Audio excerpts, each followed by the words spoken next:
Yeah, where is Joe? Yeah, it'll go easier, right? Good morning. I'd like to welcome everyone to the September 16, 2014 meeting of the Indian River County Board of County Commissioners. At this point, I'd like to invite Commissioner Wesley Davis, the Vice Chairman, to lead us in the invocation, followed by the Pledge of Allegiance by the County Administrator, Mr. Joe Baird. Would everyone please rise? Our Heavenly Father, we thank you for the opportunity that we have to come before you today to conduct the public's business. May we use your guidance, your knowledge, and your wisdom in the decisions that we make today. In your heavenly name we pray. Amen. I pledge allegiance to the flag of the United States of America and to the republic for which it stands, one nation, under God, indivisible, with liberty and justice for all.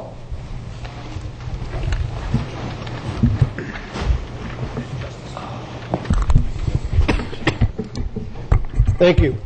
Under additions and deletions to the agenda, I have one item I'd like to add under my matters, and this is regards to a letter of endorsement for the Florida Shore and Beach Preservation Associations renaming their Private Citizen Award in Mr. Ralph Sexton's honor. So I'd like to add that under my matters as 14A1.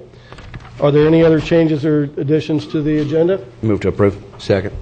We have a motion by Commissioner Davis, second from Commissioner Flesher.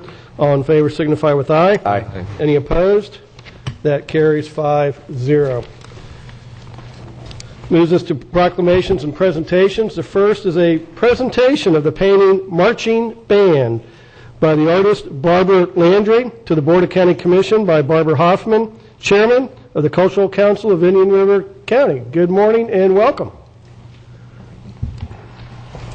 Good morning. We're really delighted to be here. Over the last probably 9 months or so, the Cultural Council has been adding more paintings and quilts and things to the Administration Building A and also in B, and we've had some wonderful public response from that. We change the exhibit every 4 months on a quarterly basis, and this past time we've had some paintings, and one of them was a wonderful painting called The Marching Band. It was hung in the big conference room right across the hall from here. The Marching Band was a painting by Barbara Landry, who is a Florida artist, and she has New England roots. Barbara's quite accomplished. 8 years ago, she was one of the founders of Gallery 14 and still is a very active member and participant and owner of Gallery 14. But let me talk a little bit about some of her accomplishments. She has at the Florida State Capitol Exhibition Program in Tallahassee. She was a solo exhibit there, and she remains, and her paintings remain in the permanent collection. Twice, she has been the National Easter Seal Stamp Artist for the country in 2 of their fundraising campaigns. She is an award-winning artist. She has been in her works you'll find in museums, invitationals, national and regional juried shows, public and private public place programs, and she is in lots of private and commercial collections. And this summer, or last fall, we went through putting banners led by Gallery 14, Lila Blakesley, and Barbara Landry banners. I think there's 37 of them throughout the downtown, and all of them are original paintings. She has 3 of them. She has the one for Avanzari, the one for Bijou, and the one for Dale Sorensen.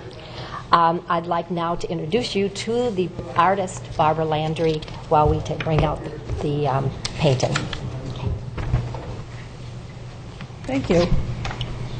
As we reveal the painting, I'd like to just tell you a little bit about it. I had an inspiration to do something very patriotic. Hey, Barbara, hang on just a minute. Scott, could you help Ms. Hoffman there? Well, you probably want to face it that way so the cameras can get it, I guess. Yeah. Wow. That's neat. And Scott, can you stand there for the next half an hour? Yeah. Stay right there. I think that's where we want to permanently hang that thing, or Scott holding it there. So. It's pretty symbolic, and to express patriotism, I thought what could be more patriotic than a parade, a flag-waving celebration of the freedoms that we all enjoy as Americans. The three figures are also symbolic, as the first young gentleman stands tall and proud for the values of the Americans. The young woman takes her rightful place in society, and the young man on the end is a person of color, and he represents equality. They are all marching harmoniously to the music that you see flowing across the front of the painting, and that's the first notes of the Star Spangled Banner. So all in all, it is just a symbol of patriotism, and I hope everyone that looks at it and interprets it enjoys the symbolism. Thank you. Well, that's wonderful. Thank you. It's Beautiful. Yeah. Picture. Helene's going to take a picture. Okay, sure. Right here in front of Peter. Yeah. That'll be a really good picture. That's going to be the best one we've had yet. Let's see. It's like having Gary. Yeah. Commissioners behind. Someone. Celine, you got everybody in? Slide out here.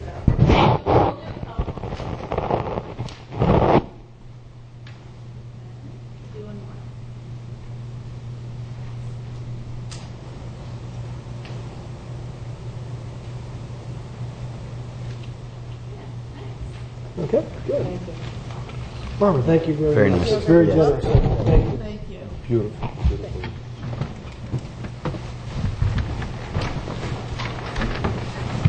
Thank you, Barbara and Barbara, for that wonderful bestowment to the county administration building, and we truly appreciate. And Barbara Hoffman, we truly appreciate what you do in the Cultural Council. As you know, that the second floor is generally the walkers' row during inclement weather, especially, and we have a lot of citizens and employees that come to the building, and your addition is greatly appreciated. Thank you. You know, between the Garden Club and the Cultural Council, they're going to have us looking pretty good here, gentlemen. Yes. We're stepping up a little bit, I think, yeah. Next will be a presentation of a proclamation designating September 15 through 19, 2014 as Industry Appreciation Week in Indian River County. We have Helene Castletine here, and I see several members of the business community, so why don't you all come on up, and we'll make the presentation here. Jay, you too.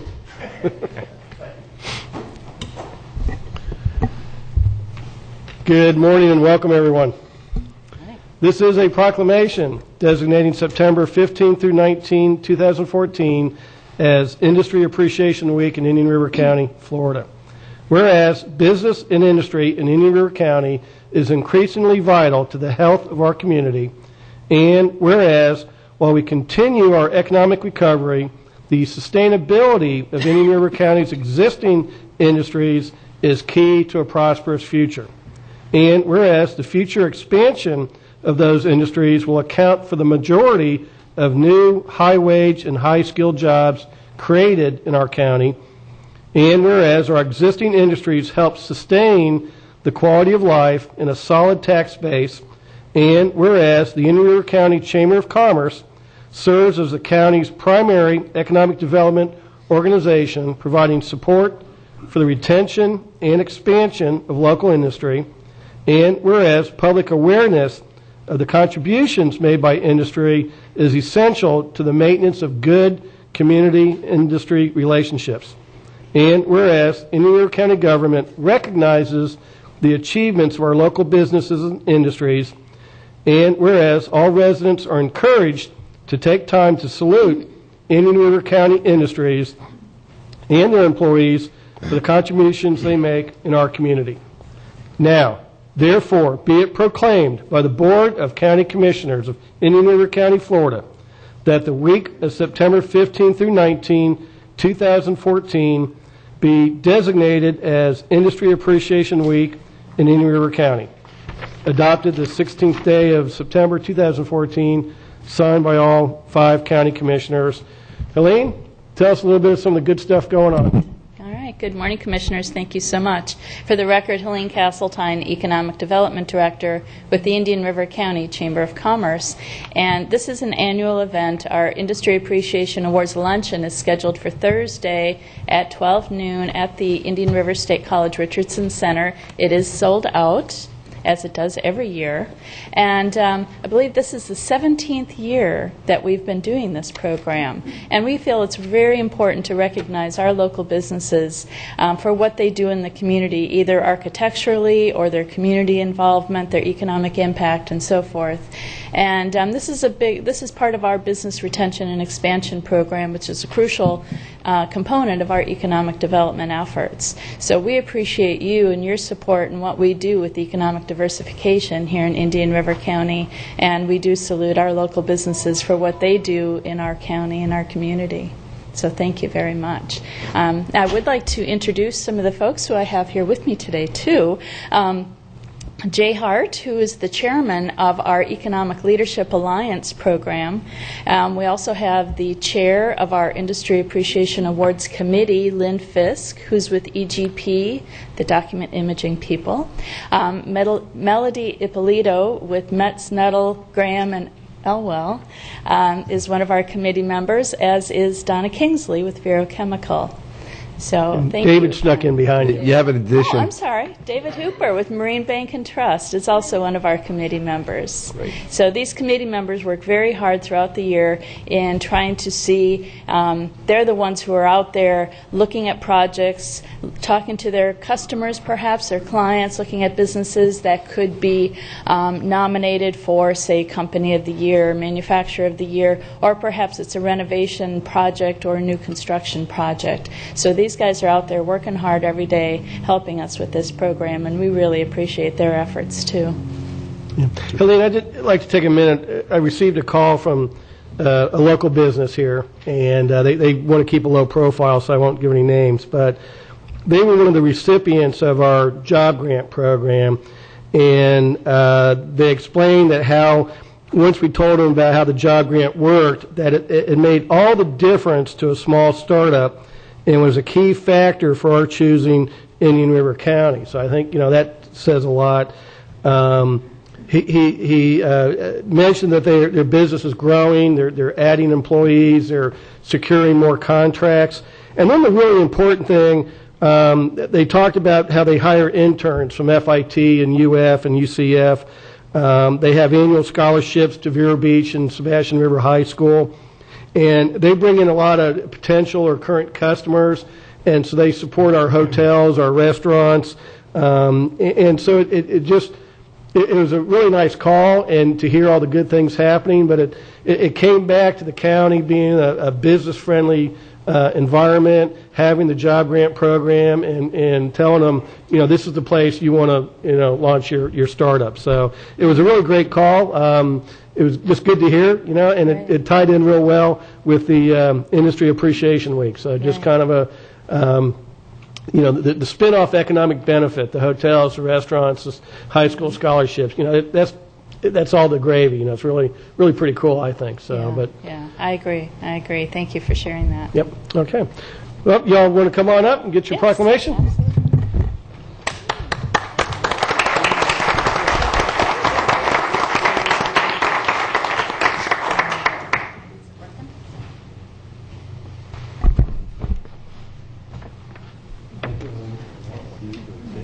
Thank you. Yeah. Thank you. Congratulations. Yeah, I saw you in the luminary. Good morning. Thank you. I know. I've seen you everywhere. Thank you very much. Good morning. David, how you doing? For coming this morning.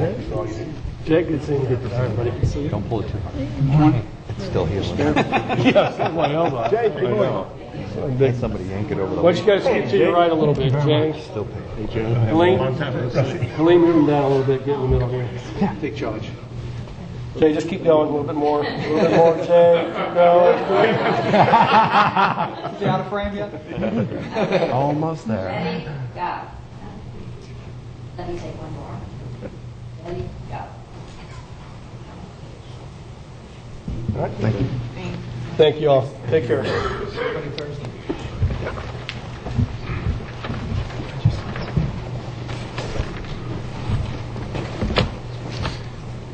Next on the agenda is the minutes of the regular meeting of August 19, 2014. Second.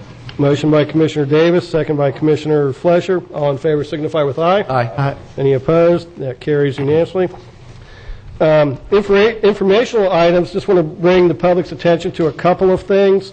One is on October 2nd and 3rd, the U.S. Coast Guard is having a navigational survey and public hearings in relation to the All Aboard Florida project. They will be taking written comments on the marine impacts of that. So if anyone's interested, that's October 2nd and 3rd. Also, September 23rd, the Florida Department of Environmental Protection is having a public meeting to seek input on the draft Indian River Lagoon System of Aquatic Preserves Management Plan. And then finally, the City of Fellsmere has proposed to annex approximately plus or minus 8,800 acres known as the Corrigan property, and I believe that'll be going to the City Council either this week or next week. So, Next week. with that, we will move to the consent agenda. Gentlemen, any items to bring up for consent? Mr. Chairman, I'd like to pull M, please. M is pulled by Commissioner Flory. E. E is pulled by Commissioner Zork. And I would like to pull F. Mr. Chairman, As in Frank. move as amended. We have a motion from Commissioner Flesher. Yep. Second by Commissioner Davis. We have pulled items M as in Mary, E as in elephant, F as in Frank. Is there anyone from the public that wishes to have a consent agenda item pulled for further discussion? Yes, please come up and state which item. We could have your name and address, please. Yes, Alan Harshman, 414 Harvey Avenue, Palm Bay, Florida, 32907. Okay. I'd like to talk about item number C, the artificial reef survey. Okay.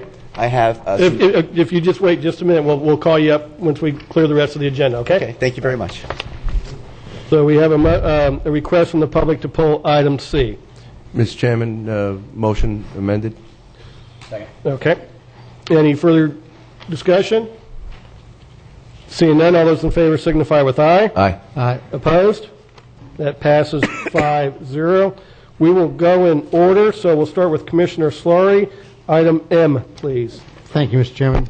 This is an item for additional courthouse or repair of one part of the courthouse security system, and I believe some additional courthouse garage cameras to be installed at a cost of $74,870.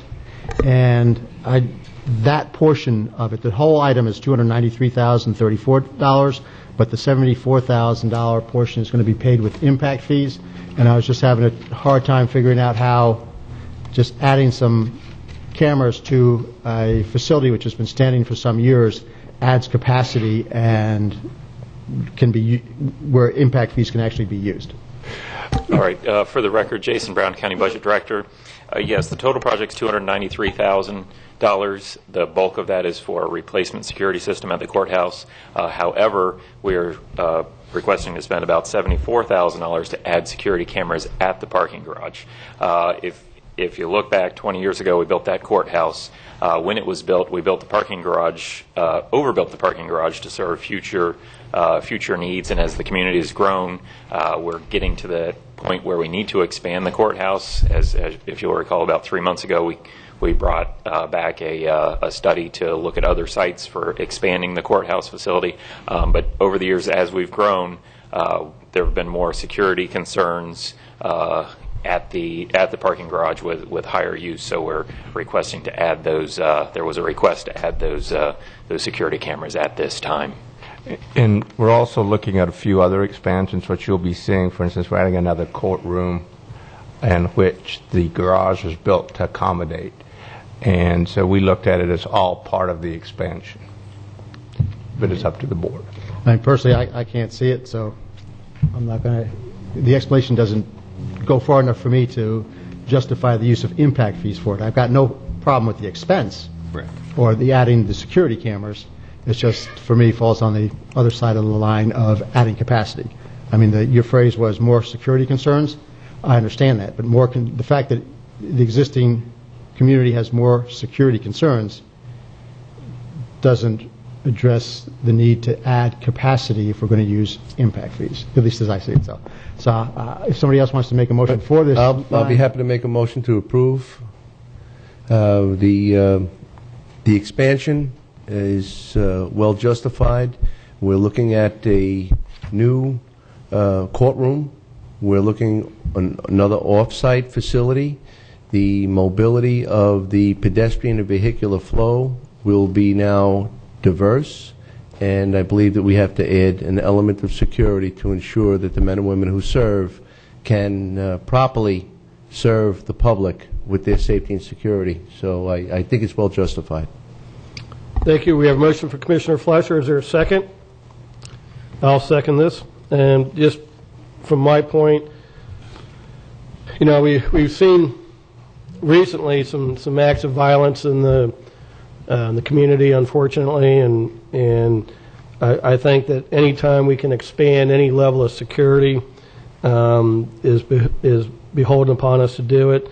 I think this is an expansion of the existing security coverage, so I don't have an issue using impact fees to cover the increased amount of camera coverage we're going to have. So Mr. Chairman. That's my reason for the second. Commissioner Davis. I almost feel like, out of fairness to Commissioner Solari, we ought to break this into two. He's not against, I didn't hear him say he's against any kind of security enhancements at all.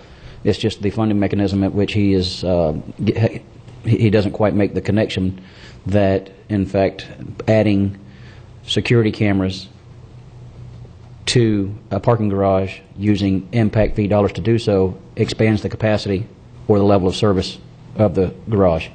I kind of agree with him. And I don't know that, in fact, I'll probably vote against this to begin with, and then have a motion in general to do the improvements. And then second, then we need to debate, in my opinion, how we pay for it. that's a motion to divide this into two. I'll second it. Well, there's a different motion on the floor. One is, I think the motion is to utilize the impact It fee, is. so It is. we can just vote that up or down. That's And the fine. next motion could just be to approve it with a different funding source. That's fine. Okay. Any other discussion on the motion? We have a motion from Commissioner Fleischer, second by Commissioner O'Brien, to approve staff recommendation and to utilize $74,870 of impact fees for the additional garage cameras. All in favor of the motion signify with aye. Aye. Opposed? Nay. Aye. Okay, so Mr. Chairman, that motion fails 2-3 with Commissioner Solari, Zork, and Davis opposed. Commissioner Solari. I'd like to go ahead and approve the item without using impact fees. So if the county administrator can find another appropriate source, Go ahead, Jason. go ahead and make the motion to approve. We have funds available in court facility funds for that. Okay, we have a motion from Commissioner Solari. Second. Seconded by Commissioner Zork to approve the staff recommendation without using impact fees for the additional garage cameras. Any further discussion on the motion? Seeing none, all in favor signify with aye. Aye. Any opposed? That carries 5-0. Thank you, Commissioner Solari. Next, Commissioner Zork, item E, please. Yes, Chris, if you could come, I had a question. I see the bidding structure of who we came in and who our lowest bidder is. I have a question. The lowest bidder is also the contractor that finished up the Oslo Road 43rd to 58th segment. And was that completed, or are we going to be looking at seeking penalty days against the final payment? I know that there was some change orders, there were some material substitutions, we had some significant rain days, but it seemed like even adding all those up, that the project still was finished way later than it seemed to be. At least that's the consensus I got from a lot of the neighbors that live in that area that dealt with the construction for a real long, extended period of time. Yes, the Chris Mora, Public Works Director. Tim Rose Construction was the contractor, the prime contractor for the Oslo Road, 43rd Avenue to 58th Avenue widening. He was the contractor throughout. He did have significant delays in that project. Some were due to weather, rain delays. Some were due to utility relocation delays. Nearly all of them were beyond his control. Those were documented, and staff is not putting together any kind of liquidated damages or damages to be assessed against the contractor on that project. Okay. Mr. Chairman? Commissioner Davis? Chris, I asked this question yesterday, but so I hope you're ready to answer it. Are we getting to keep our own millings on this project? On the Old Dixie project, most of the asphalt, because it's a full-depth reclamation project, a lot of the asphalt will be mixed into the base to provide a base for the new asphalt, so we won't be getting a lot of millings. Any millings that are available we'll get from the project, though. And I would almost like to see it be common policy anytime, especially if there's not that much of a difference, obviously. But the milling programs that we have in place, I think, are working very, very well from the feedback that I'm hearing. And anytime we have a resurfacing or something along those lines, I think it'd be incumbent upon us to take and ensure in the contract somehow that the bidders understand that the millings do not go with the project. We do, and as a matter of fact, it's one of the first things we look at when any of these resurfacing projects or mill and resurface projects where millings are available. We try and get them and stockpile them. We also look beyond county jobs onto state jobs and other cities that are doing work. We try and get those millings as well. So that's at the top of our list. And then, Chris, I had this flagged as well.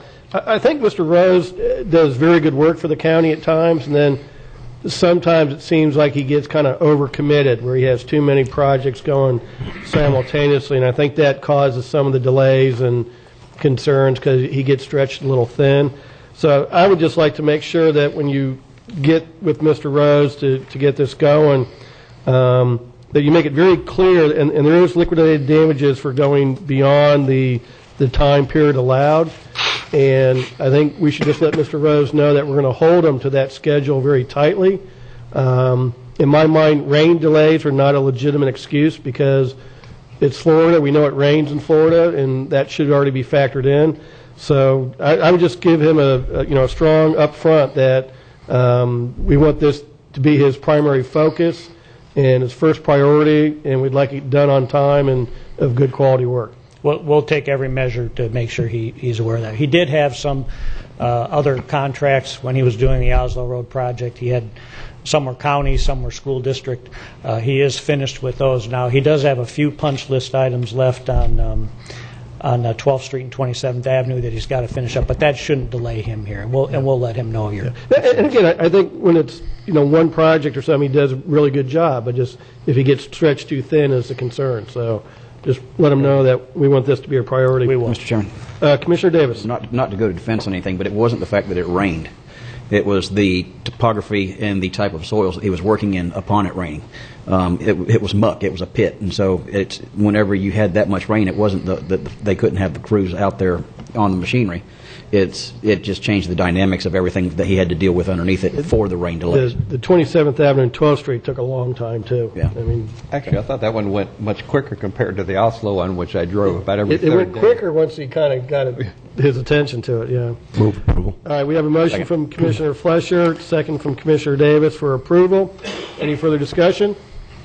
Seeing none, all in favor signify with aye. Aye. Any opposed? That carries 5-0. I had pulled item F, which is a annual bid for mowing at the water plants and storage facilities. The low bidder made a request to withdraw their bid, and so staff is recommending to go with the second lowest bidder. I don't have any problem with that. My only concern was under staff recommendations item 2 is to allow the low bidder to withdraw their bid, but with the understanding that they may not bid on this contract in the future. I understand there should be some penalty. We don't want to encourage frivolous bids, but I'm not sure a lifetime ban is really what we want to tell businesses. So could we just say for like the next 5 years or something? I mean, we can do that. Yeah, it was only on this particular bid was that, and we're kind of trying to bridge the gap. If someone bids on, say, the road resurfacing project we just talked about, they have to put a bid bond in place, and if they don't honor their bid, we go after that. We don't do that for annual contracts. This was just some mechanism because we want to make sure that people honor their bids and don't put Yeah, frivolous and bids I out don't have there. any problem with some punishment. I just don't think a lifetime ban is If what we you want to live. modify that, staff does not have a problem. Okay, so 5 years, you guys would be okay with that? Or? No problem. That's a good point, Mr. Chairman.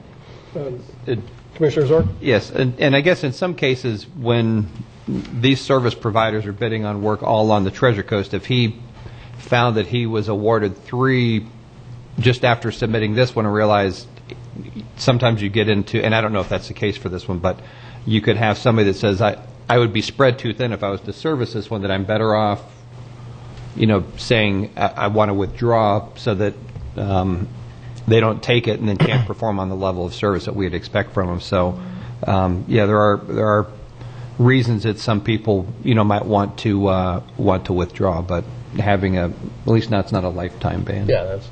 Well, what I would like to see on this is move staff recommendation, but change recommendation number 2 that they may not bid on this contract for the next 5 years. So moved. And Thank you. any other contracts they're still free to bid on during. Yeah. Okay. We have a motion from Commissioner Slaughter to amend it with the 5-year period, second by Commissioner Flesher. Is there any further discussion? Seeing none, all in favor signify with aye. Aye. Any opposed? That carries 5-0. Good Yes, point. sir. Good You point. could please come up and talk. We'll talk about the artificial reef survey, sir.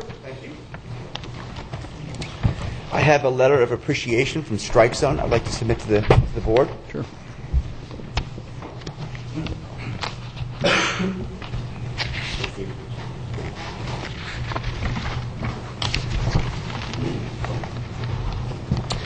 I have had the honor and privilege to sit on the board of directors for CISA, the Sebastian Inlet Sport Fishing Association. Since their inception, their main focus has been to install and deploy artificial reefs throughout South Brevard County and Indian River County. As of 2013, we had deployed 8 reefs. In July of this year, on the 18th, we deployed 2 more reefs with the help of Indian River County and James Gray. These 10 reefs have made such a difference in the habitat and the life and the structure of the Atlantic Ocean and the Indian River Lagoon, because now the fish and the turtles and the manatees have a community that they can go from the Indian River Lagoon out to Sebastian Inlet and into the ocean and have structure for safety and breeding and to live on. So with your continued support and your continued help, CISA and the Indian River County would like to continue this project. And we need your support to continue doing this. The better the habitat is for the future, the better the progress is going to be with restoring species like the turtle, the endangered red snapper, bringing back the strengths and the numbers in the snook, because these type of fisheries bring money and tax dollars to the community. And by doing that, it helps support everybody. The Blue Water Open, which I'm also on the member of a board of directors with them, is also the Sebastian Exchange Club. They raised over $79,000 this year that came into Indian River County, and $49,000 of that was profit that went into programs to help underprivileged kids and send kids to college in Indian River County alone. This is a significant amount of money. And then when you structure in Strike Zone, who has been an avid supporter of both fishing clubs and what they have brought, since I have been a part for 8 years of Sebastian Inlet Sport Fishing Association, Strike Zone alone has given over $10,000 towards the artificial reef programs and trying to support these and continue the life of it and continue the deployment of the reefs and supporting things. So we need your support to help continue doing this. And this survey that we're asking you to help fund is going to give us an outlet and show the state and the community that we are serious about this and give us 10 years worth of permits and 20 years worth of sites to continue building the only habitat like it's in the world. Because you're going to be, the Sebastian Inlet is the second most visited state park in the state. So many people come here for fishing and recreation and camping, and by building a better habitat and building a better structure for fish and wildlife, it's going to do nothing but get better, which is going to continue to bring more notice, more identification of what you're trying to do and what you're trying to accomplish for your community. It's also helping to preserve the beaches, because by reducing the wave structure like that, you're going to help reduce the beach and the beach erosion. So we thank you very much for all your support, and we really appreciate what you helped us do in July 18th of this year with this other reef. And we would just like to say thank you very much for everything you've done, and please continue your support for us. Yeah. I did see some pictures James sent me of the deployment, and it looks great out there on the latest reef. And the thing I like about this side is it's a little closer, and 50, 55 foot, so that'll be a little easier to get to as well. So I think that's a good idea. It's a fantastic idea. It's the first one of its kind, and the community support behind it throughout Indian River County, Brevard County, and everybody, they're very, very excited. It's become a topic at all the fishing club meetings, at the different association meetings that we have, at the get-togethers that we have, and this is something that you're the leader of. Indian River County is on the east coast of Florida, has taken the lead in doing this. So by doing that, you're showing the rest of the state, hey, we believe in this project. We believe in our community. We believe in our county. And we believe in the future of our children and our grandchildren and our great-grandchildren by giving them something that they can have to enjoy. And like you said, it's so close. It's going to be accessible by kayakers, by boaters, by scuba divers, by everybody. And it's truly a remarkable feat of accomplishment for everybody. So, like I said, thank you very much. Good. Gentlemen? Mr. Chairman. I'll second, but I do have some questions. We have a motion from Commissioner Fleischer, second from Commissioner Davis. Under discussion, Commissioner Davis. Yes. What is the purpose of locating them so far off? 5 miles, don't get me wrong, is a step in the right direction. But the opportunity to put this near shore, even in shallower than 55 feet, you can still get good habitat and that kind of stuff. Is there an environmental reason why we're trying to be so far offshore as even 5 miles, or is it more of a safety factor as far as the depth? For the record, James Gray, County Coastal Engineer. The reason why we want to put reefs a little closer to shore is accessibility. No, I get and that. More use. 5 miles is a good step in the right direction, but we still have 4.9 miles to shore to put some. And I'm wondering. Oh, the reason being. Sorry, I didn't fully understand your question. The reason being is the state line, federal line is 3 miles out. So we're trying to reduce the permitting difficulties by permitting a joint permit with the state and the Corps. So that's why we're focusing east of 3 miles. I knew there had to be an illogical government reason for that. Robert is in your way. Thank you. Can't believe that. Hold on. I got my surprise face. Okay. Thank you. Very good. Does that take care of you, Commissioner Davis? Absolutely, yes. All right, we have a motion and a second. Any further discussion? Seeing none, all in favor signify with aye. Aye. Aye. Any opposed? That carries unanimously. Now it takes us to constitutional officers. First is the Indian River County Clerk of the Court and Comptroller, Mr. Jeff R. Smith, with a presentation of a Certificate of Achievement for Excellence in Financial Reporting. Good morning and welcome. Good morning, Commissioners. I apologize in advance. I have a severe sore throat today, so forgive me. But my staff and I have received on behalf of you all for the 31st consecutive year the highest award that we can get for financial reporting, and that is the Certificate of Achievement in Excellence in Financial Reporting issued by the Government Finance Officers Association for your fiscal year ended 9/30/13. Previously, I had made a presentation on the CAFR and the results of the CAFR, and I told you at that time we would make an application for this award, and we did so. And again, we have received that award, and I want to thank you and your staff, the county administrator, the budget director, and his staff, and also my staff, Alyssa Nagy, my assistant finance director, and Ed Halsey, my internal auditor, and Rayanne Cohn, my senior accountant, for all the hard work that they did producing this CAFR and getting this award. So I wanted to make this presentation to you, and also thank all the constitutional officers, because if I didn't have the assistance from the constitutional officers and their accounting staffs, this wouldn't be possible as well. So thank you again. Thank you. Commissioner Sloy, would you like to take this home and put it on your pillow for a week or two? Just kind of Well, actually, I have the cafe there now, and I think You get a little crowded underneath that pillow. a little lumpy. Thank you, gentlemen. Well, very good. Thank you, Jeff. We appreciate your Congratulations. Clerk of the Court. You and know, staff. Jeff, it's really important because I was recently talking to a site consultant, and one of the questions he asked was, what kind of financial shape is the county in?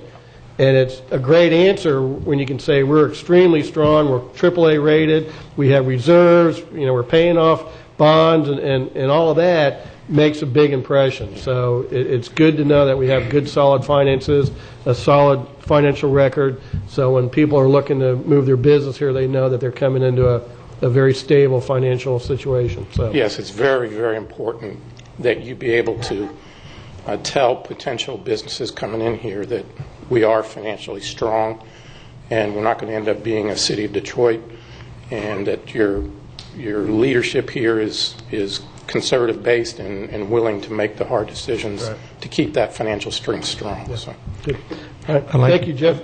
These ladies deserve credit. They're exceptionally good to work with, and they do a great job for the county. I don't think they get enough recognition, and also Ben, for what they do. They are, my staff, they work excellent with us, and they have to make a lot of hard decisions. So I wanted to thank them.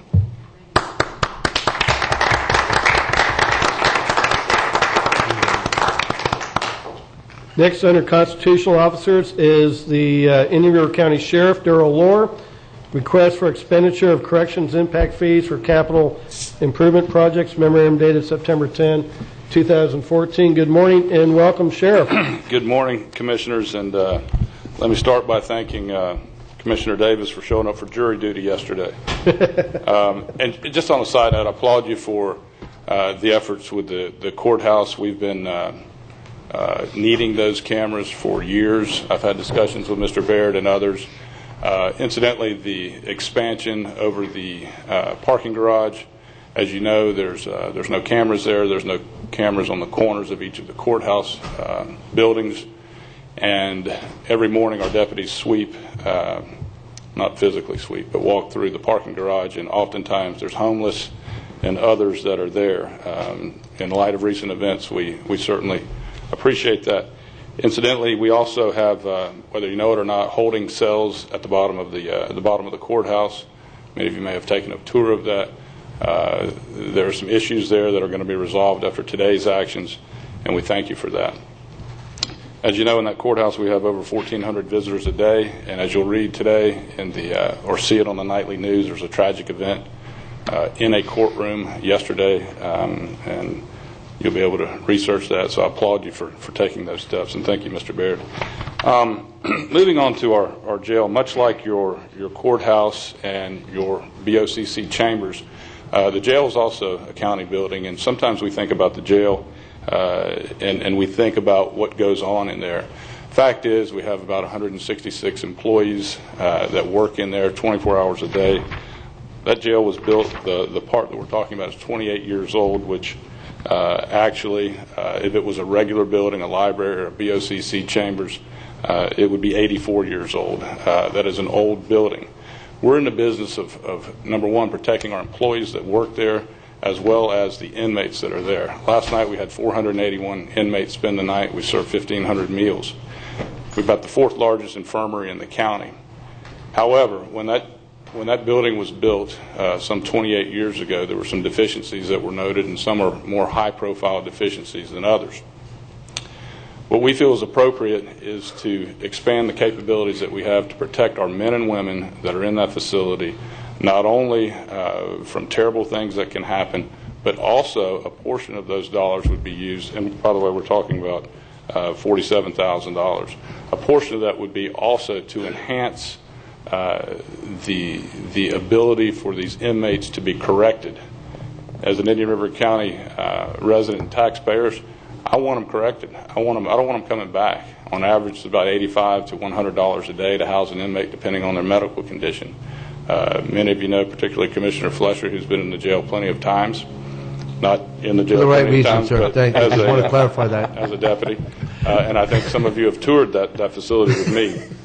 I can go line by line with these components. These are not replacement components. These are expansion of making sure that our men and women are safe. And I would ask for your consideration on utilizing these dollars for this particular event. It is your county building. It's not my building. It's the county's building. So let's please keep that in mind as well. Thank you, Sheriff. Is there any questions for the Sheriff? Yeah. Commissioner Flory? Mr. Chairman and Sheriff, I have the same problem with this one as I did with the other county matter. I've got no problem with the spending and the purchase of the items or anything like that. I just don't see, you mentioned that it's a portion to enhance the ability to work with the inmates, which is fine, but that doesn't talk about expanding the capacity and the number of inmates. And you mentioned that part of the reason for doing this is because the building is 28 years old, and I could understand the need to upgrade the facility. But I just don't see this as adding capacity. And my understanding, again, is that you use impact fees to expand the capacity of the system. So I don't see this as putting more beds in the jail or anything like that. So while I'd be happy to support the expenditures, the motion would have to have the expenditures coming from a different source. Is that a motion? Chairman, if I could add one thing. Mr. Chairman. Please, Sheriff. We as you know, there was an expansion built on that jail in 2006. Fiscally, we closed that new wing. That was a team management decision. And in the process, we now have 481 inmates basically in the old jail.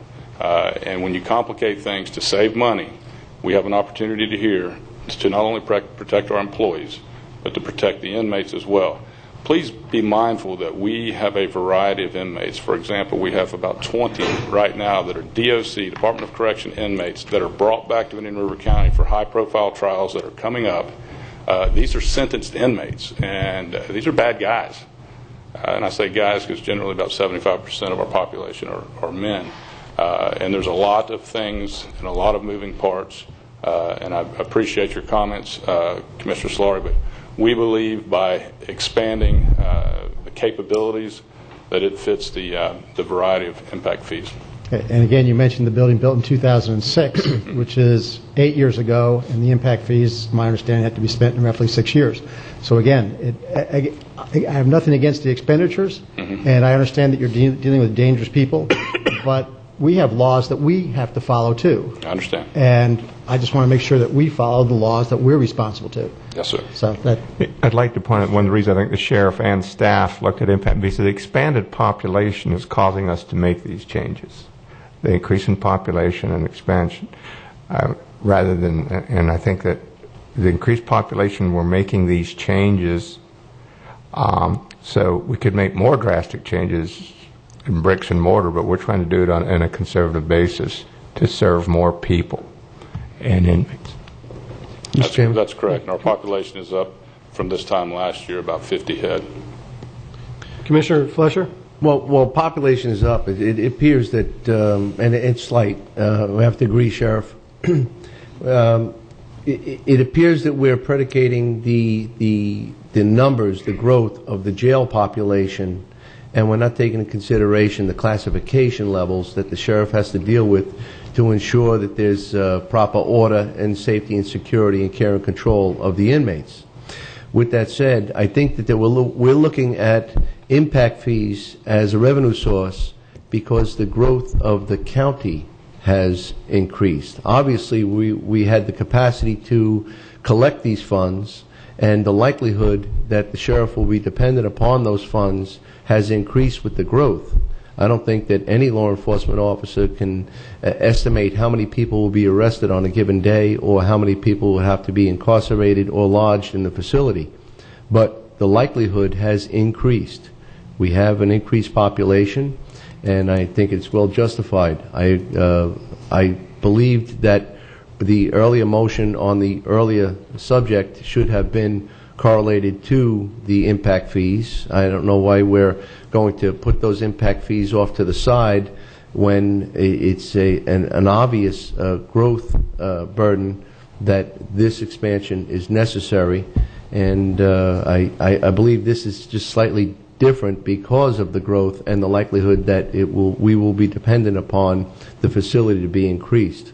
So I'd like to support the sheriff's request and move forward with his recommendation. Mr. Chairman. Is that a formal That's a motion? Okay. We have a motion by Commissioner Flesher.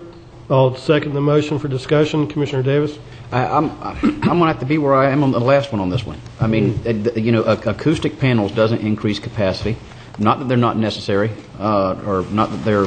I mean, show me something here that makes it so that you can move more inmates through. Well, first of all, the panels is an expansion of our rehabilitation system because of the noise that you've read. That would hopefully enable us to rehab the right people to get them on the right tracks. We're one of the few jails that are accredited in this region. We're one of the few that offer NA and AA and 100 religious folks. That is an expansion of them hopefully getting back on their feet.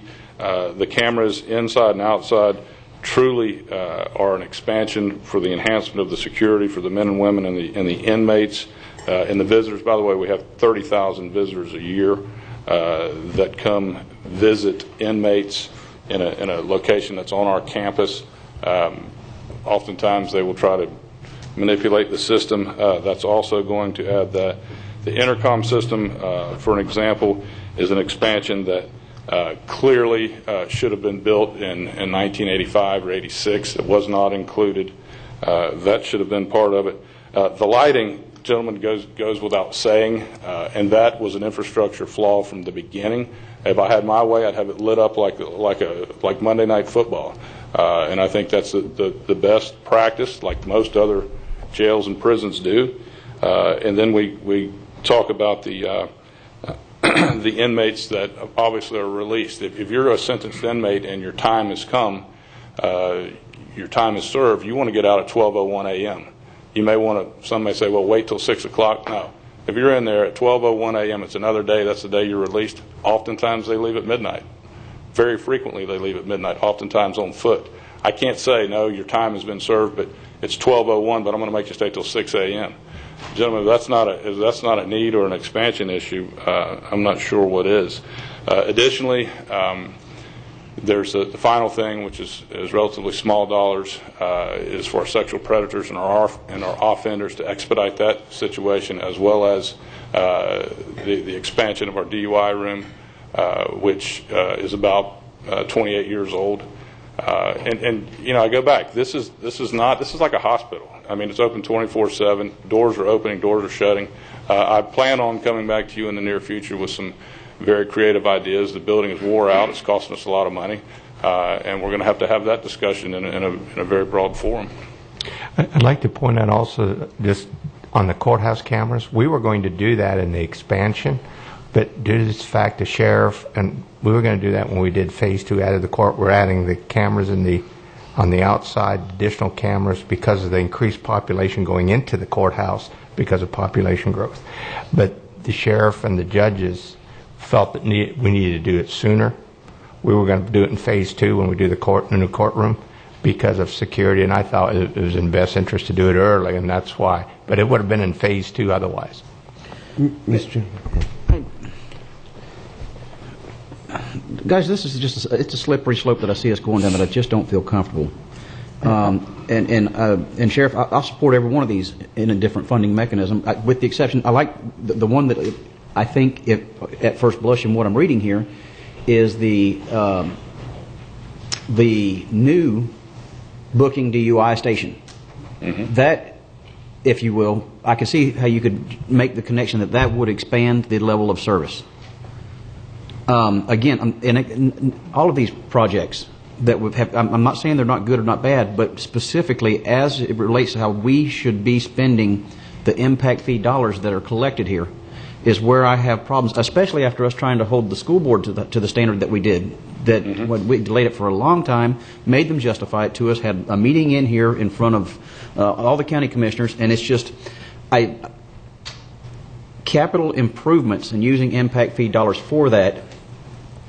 Yeah, what you said there was that you don't see it as being used for an expansion of service. Yes. but it's capacity that we spend impact fees on. But that's an important word because, that's true. Because we in the county have expanded services all the time without expanding capacity. And I see a lot of what your items here for are to expand the service or expand the safety or expand the program. You specifically mentioned the expansion of programs that you have in mind. But as I understand it, that's not synonymous with an expansion of capacity.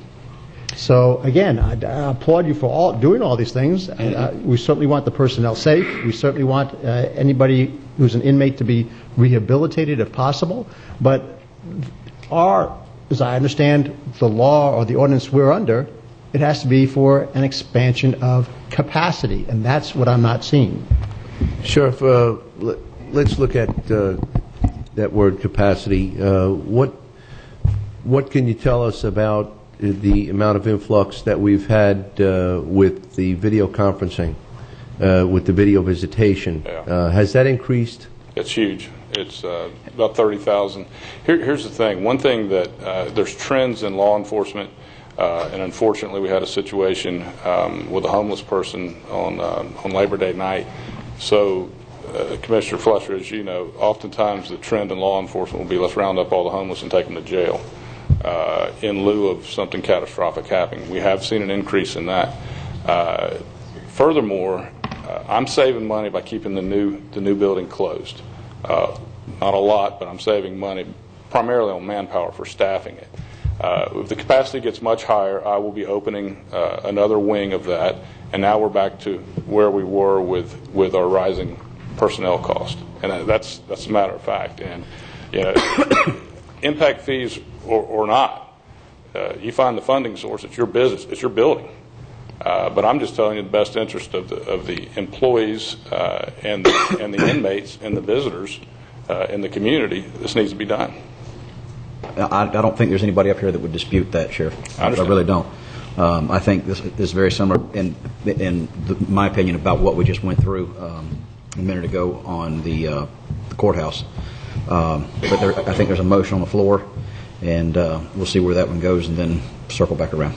Yeah, and a couple things from my point. You know, one of the things as counties we tell the state all the time is that one size doesn't fit all. There's 67 counties, and they're all unique and have different things. And a lot of times, you just can't make a blanket law or rule or interpretation that applies to everything. And I think impact fees are the same way. That each category is unique in its own characteristics and requirements. And just like in the school board workshop, you have the question about portables being converted to permanent stations. Is that increased capacity or not? Well, if you don't count the portable as permanent, then yes, it is. School district could have 10 open student stations down in South County, but if all the growth is in Fellsmere, then there's a need to expand for the capacity in the area where it's needed. And so there's unique things in each category, and I think the jail is the same as that there are unique characteristics of running a jail that you just can't pigeonhole into one size fit all. And although I kind of agree that in my mind the expansion of the acoustic panels, I can't draw a direct connection there, so I'm a little concerned about that one. And then kind of the same with the intercom system. I'm a little bit off on that, but I certainly think that the cameras, the new booking DUI workstation, and the exterior lighting are directly related to being able to handle expansion of the inmate population and security. Commissioner Fletcher, Mr. Chairman, I'd like maybe if you would modify. I'd like to modify that, and I have to agree with you on the acoustic panels. I think that might be a little far-reaching, but all of the others appear to be necessary for the growth, improvement, safety, and security. I think it fits all the criteria, and I think the acoustic panels probably push the window. I have to agree with you on that, and I'm happy to amend my motion to include your two objections in the spirit that I hope that we have enough votes to just move forward as opposed to looking for another funding source for this. I think they're all necessary, but with the acoustic panels, most certainly is a pushing Mr. Chairman, if I can. request. Yes, Sheriff. We can find another funding mechanism for that. The panels are an expansion of the inmate welfare program to get our inmates back on the street with driver's license and a variety of other things. The intercom system is an expansion to directly to communicate to inmates in the Bravo hub or the B hub to discipline them, if you will, verbally before deputy sheriffs walk in and have to engage. But I'm with you. Sheriff, I haven't heard any opposition to funding all five. Okay. I think kind of the discussion now is the source of funds. I got you. And if I understand, let's give it a shot. Commissioner Flesher's amendment is to support using impact fees for the expansion of the camera system, the installation of the new booking DUI workstation, and the expansion of the exterior lighting system. Is that correct, Commissioner Flesher? To overcome the to overcome the discomfort that some commissioners have expressed regarding the acoustic panels and the intercom system. I think they're both very important, and I think we will find another funding mechanism for that. But I believe that it's well justified in using the impact fees for those aforementioned three. So that is my motion. I'll amend my second to support the amended motion. Might agree. Is there any further discussion? Yeah, I'm Commissioner Davis? Just looking at this, it's pretty simple to, if you look at the, if the school board came to me with this in our workshop, I wouldn't support it either. If they came saying what we're going to do is we're going to use school impact fees to add lights to a parking lot, or we're going to use school impact fees to replace an air conditioning system. We're not doing it. I wouldn't allow it, and that's what I'm saying, or to expand the intercom system inside the school. Sheriff, I'm going to help. I'm going to fund it, but I'm just not going to do it out of these fees. I got you. And I'm going to take your word that we need it, but I just want to make it clear. Okay. It's not that I disagree with the expenditures that you're needing. It's that I disagree with the interpretation of it being what impact fees are designed to be for. I totally understand. Thank you. Okay. Any further discussion? Motion by Commissioner Flesher, second by Commissioner O'Brien to use impact fees to fund cameras, the DUI workstation, exterior lighting. All in favor signify with aye. Aye. And those opposed? Nay. All right, that motion fails 2-3 with Commissioner Solari, Zork, and Davis opposed. I'll make a motion that we table this for 1 week and give the sheriff or the county administrator or whoever's responsible. I can tell you where we can take it from optional sales tax because it's got a life, it's capital with a life of over 5 years. So if you would make that motion, it could expedite it for the sheriff. I'm with you. We have a motion from Commissioner Davis, second from Commissioner Flesher to fund all 5 items using optional sales tax. Is there any discussion? Hearing none, all in favor signify with aye. Aye. Is there any opposed? That motion passes unanimously. Thank you very much, Sheriff. Thank you, Sheriff. Very much. Thank you. Next is a public hearing. Kenneth J. and Claire K. LaPointe's request to modify the rear yard setback for Marina lots 21 through 28 within Marsh Island PD Plan Development. This memorandum was dated August 21st, 2014. It is quasi-judicial in nature. The parties to the proceeding are Indian River County and Kenneth J. and Claire K. LaPointe, who will be collectively referred to as the owners. First, gentlemen, has anyone had any ex parte communications, site visits, or independent investigations? Commissioner Solari, I'll start to you, sir. Mr. Chairman, I have not. Commissioner Zork. I have not. The only thing I've done is I've looked at the site from the aerial photographs on the property appraiser's website. Commissioner Davis. No. Commissioner Flesher. No.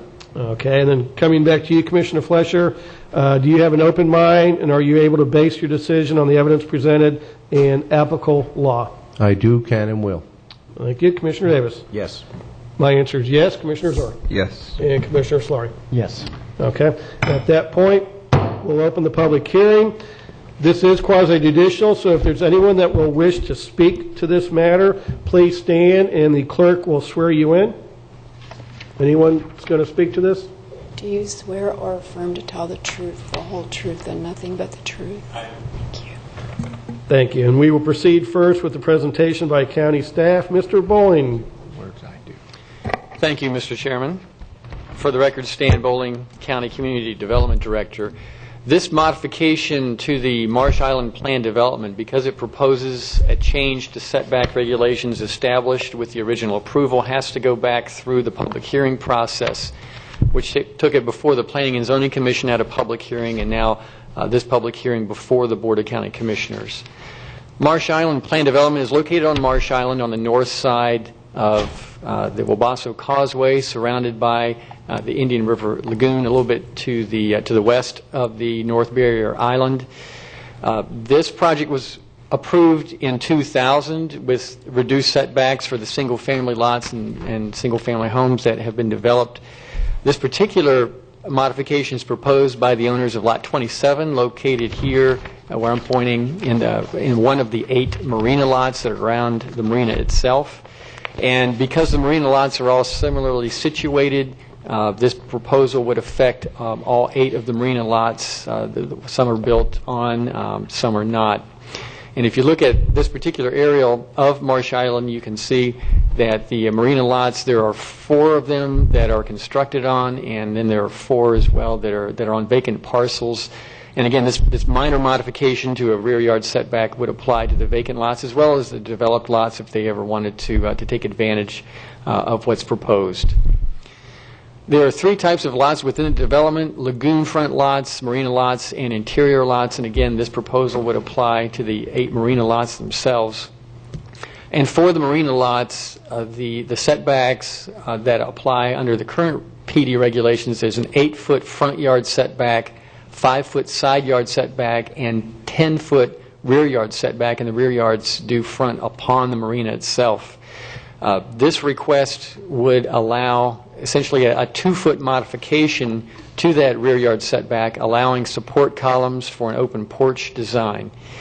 And part of the request also would further limit the expanse of that open porch and those columns to preserve some of the views from surrounding properties. And so the way that this is proposed is that, and you can see the view lines here. Did you like that? Flashbacks. Yeah, the old flashbacks, right. So you could kind of protect the views from the other lots. So again, you just don't have much of a projection to toward the marina, and it's limited on its sides.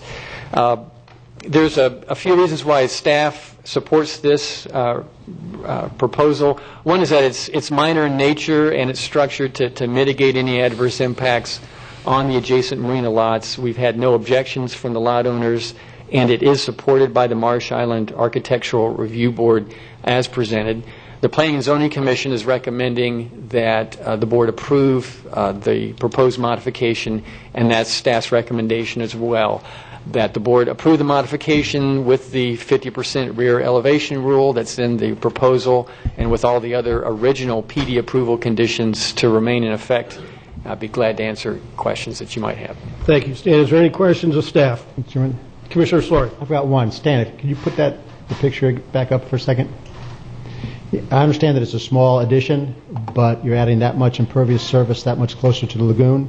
Has any work been done to make sure that this won't increase the runoff that comes from the house into the lagoon? Right. Correct. Nothing directed to the lagoon with the drainage system and essentially the seawall that's along the marina now.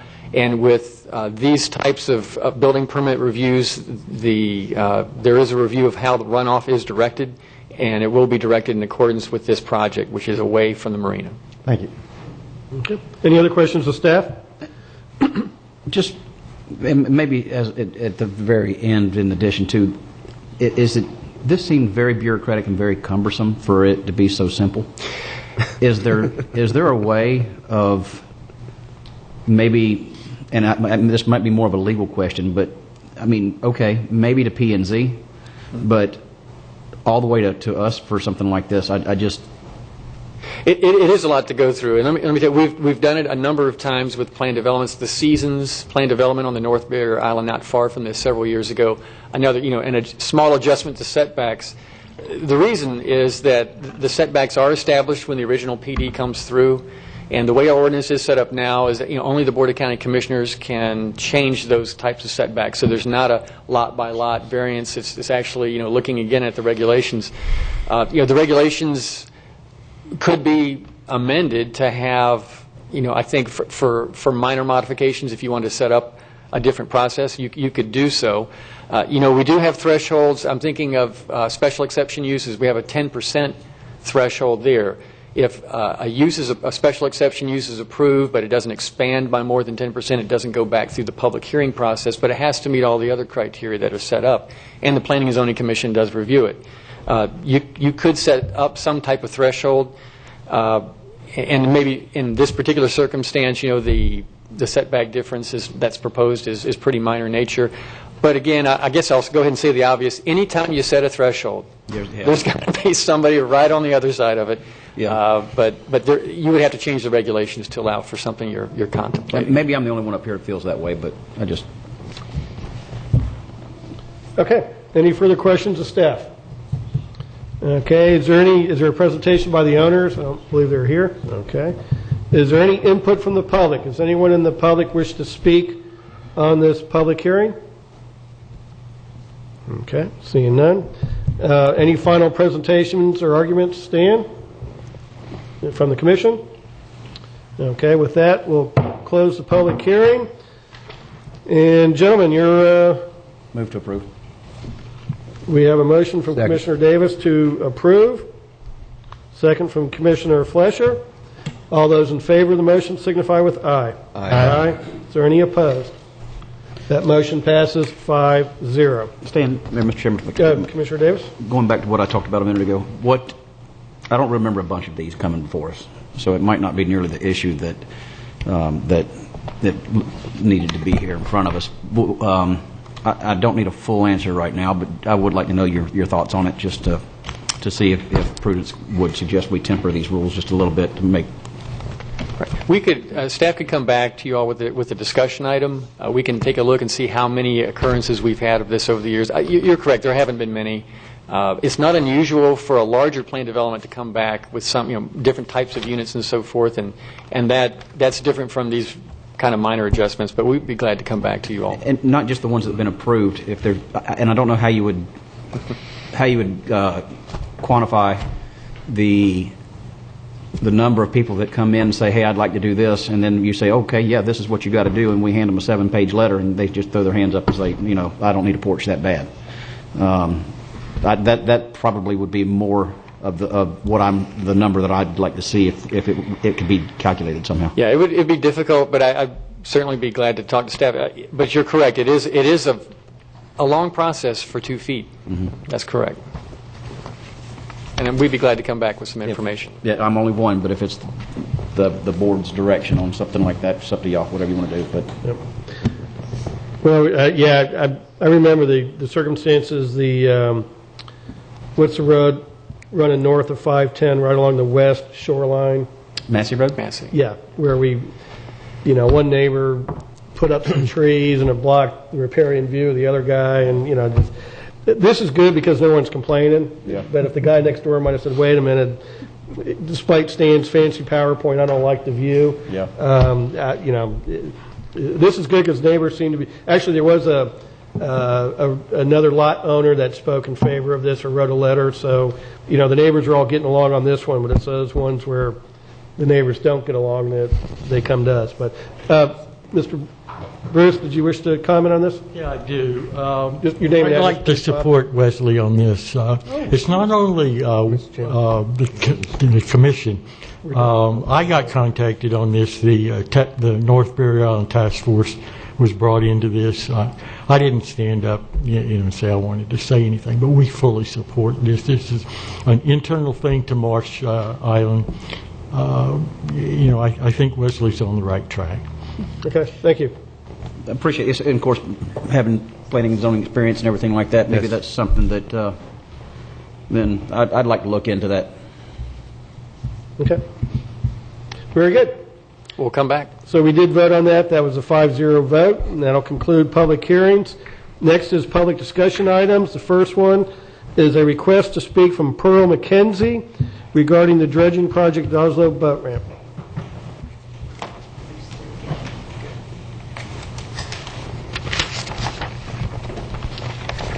Good morning. Welcome. Good morning.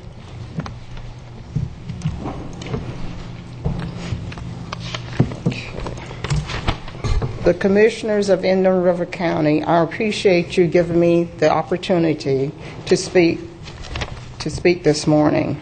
In the early 60s, I spent every summer in the Oslo area with my grandparents.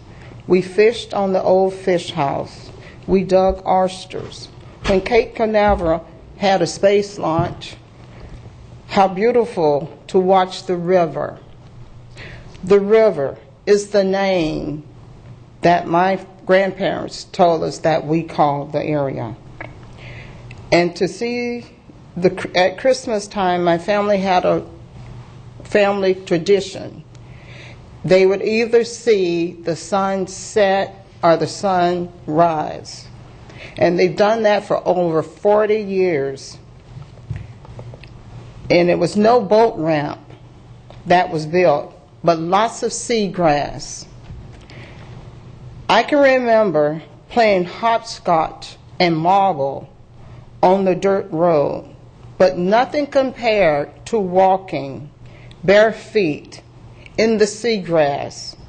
My cousins and me, we would count how much wildlife that lived in the seagrass. My grandson is the third generation of my grandparents to enjoy the Oslo boat ramp area, the river.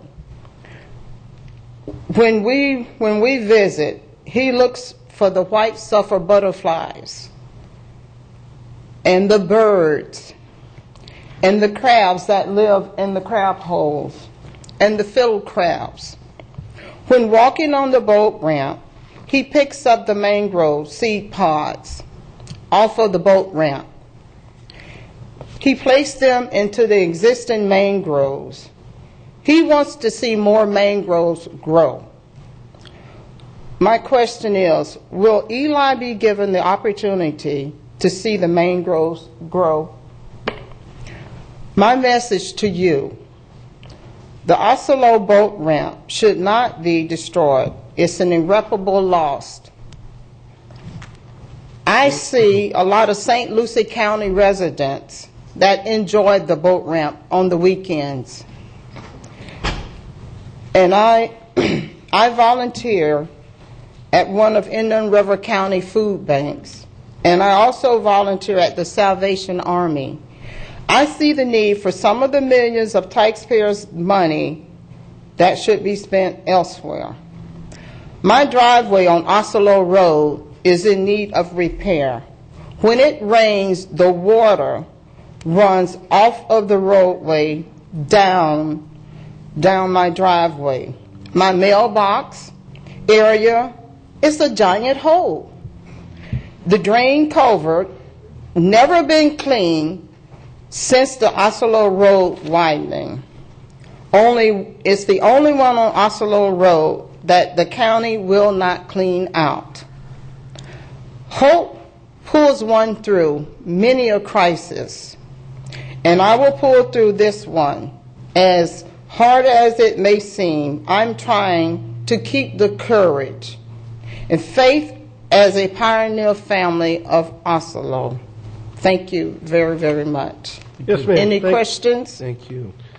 No, but Ms. McKenzie, I will ask the Public Works Department to follow up and check the issue about the drain there. Yes. So I'll be glad to have them take a look at that for you. Yes. I've talked to numerous people about it, and they keep saying it's on your property. The culvert is not on our property. The county installed it, and I've told them. And I watched them when they were out doing the cleaning back in April. And I called immediately and say, hey, you have someone here in the area working. please have them to clean out the area. My problem is, where we live at, part of our property is a swell. It's a natural swell on it, and it's in the front part. We maintain the canal ourselves because it's on private property. It's a drainage ditch that's come through. We take care of that part. But if the culvert, you know, right now it has like Brazilian pepper trees and everything right over that site.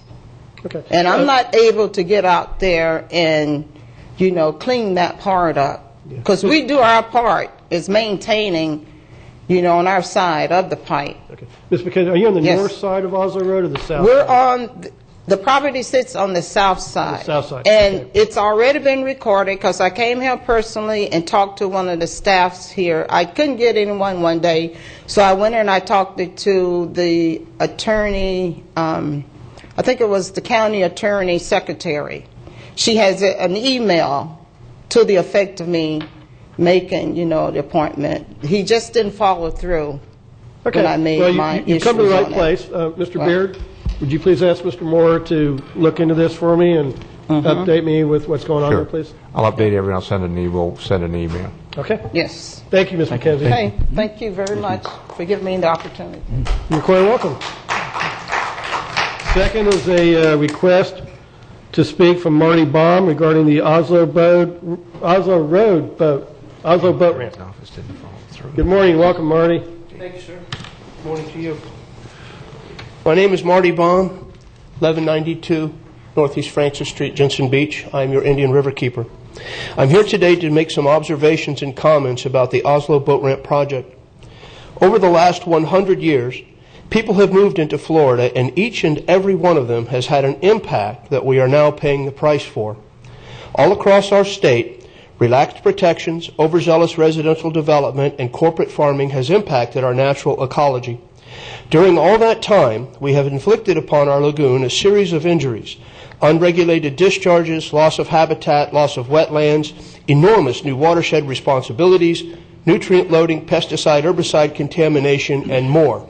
Each issue, each exception, adds another seemingly insignificant cut until the once vibrant lagoon begins dying the death of 1,000 cuts and goes to her knees.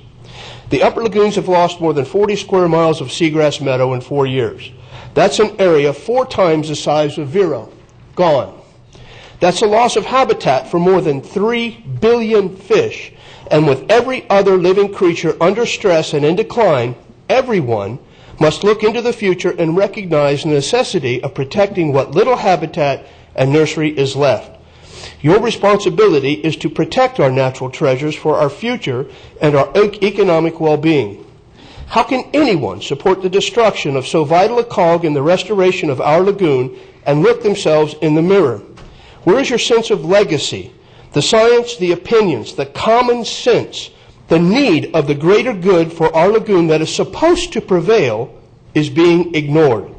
Dr. Grant Gilmore, one of the most respected estuarine scientists in the world, our fish whisperer with more than 40 years of experience, is being completely ignored. Testimony of scientists, doctors, guides, fishermen, and residents who care are being ignored. Why? Your stake here in Indian River County is about $750 million. Why would you choose to adversely impact the most important economic driver that you have? Destroying further habitat and the needed nursery will adversely affect our lagoon's recovery and our economy. More than 40 square miles of seagrass meadow, dead. More than 100 manatees, dead. Dozens of dolphins, dead. Hundreds of birds, all dead. Yet impacting the healthiest habitat and most important nursery left north of the Narrows for a little profit is still acceptable? Not to us, and I'm betting not on your constituents either. I promise you this: we, the citizens of Indian River Country, along with the citizens of Indian River County, will hold each and every elected official responsible for their actions on this issue. We'll be watching, and it will be documented, and the guilty parties' names will be spread throughout social media across the state. Anyone who betrays their oath of office and the public trust in this time of need will be recorded by history as villains, so that when our descendants ask why it is all dead, we have accountability and names. Thank you. Thank you, Marty. There's no county administrator matters. Moving on to community development is a recommendation of a award for a request for proposals number 2014030, Jones's Pier Boat Dock Improvements, memorandum dated September 8, 2014. Good morning, Roland.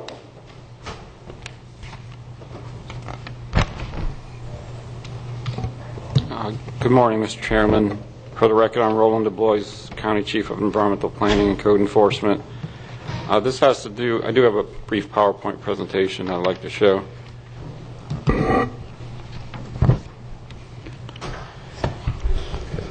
This has to do with the Jones's Pier, particularly boat dock improvements at the facility.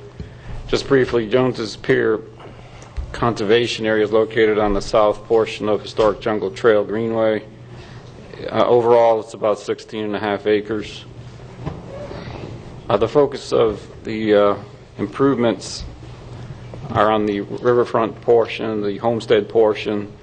The components of the historic site, generally speaking, are the historic homestead, which is serving currently the caretaker's residence. There's a guest cottage visitor center on the property. We've been working with the Historical Society moving towards opening that as a visitor center with displays. We have the main Jones's Pier historic dock, which is in disrepair currently, which is part of the reason for today's discussion. There's also a dilapidated single-family dock towards the north, which is planned for removal for safety reasons. Just a few shots of the dock, of the current condition. It's got a lot of character, a lot of historic aspects. Mr. Jones, who was part of the pioneer family that lived on the site, who passed away a few years ago, maintain the dock. You can see it has PVC pipe concrete piers, which is somewhat unique character to the property. Has the storage shed on the property, which again has part of the historic character of the property.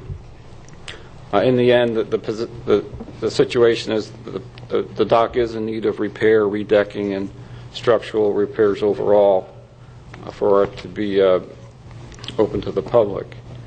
Back in 2013, with the board's authorization, staff applied for a grant through the Florida Inland Navigation District for certain improvements on the property. What those consisted of were redecking, repair of the main dock, installing a boat lift for a Sheriff's Marine Patrol vessel related to caretaker and use of the property and benefits, public benefits, and then removal of the dilapidated dock. Also, part of the fine grant was installation of educational signage at the property.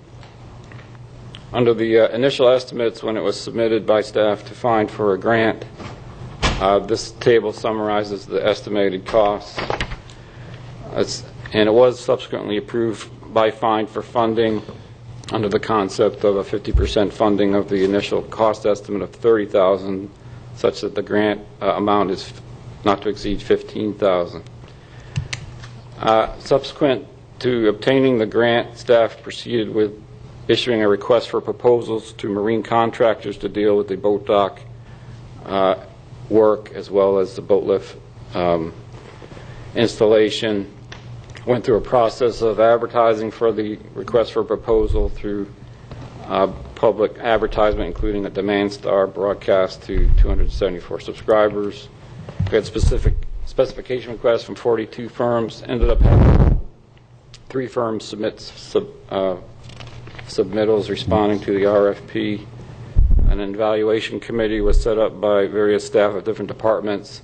Ultimately, the committee's recommendation was Summerlin's Marine Construction, which was the low bid for the project.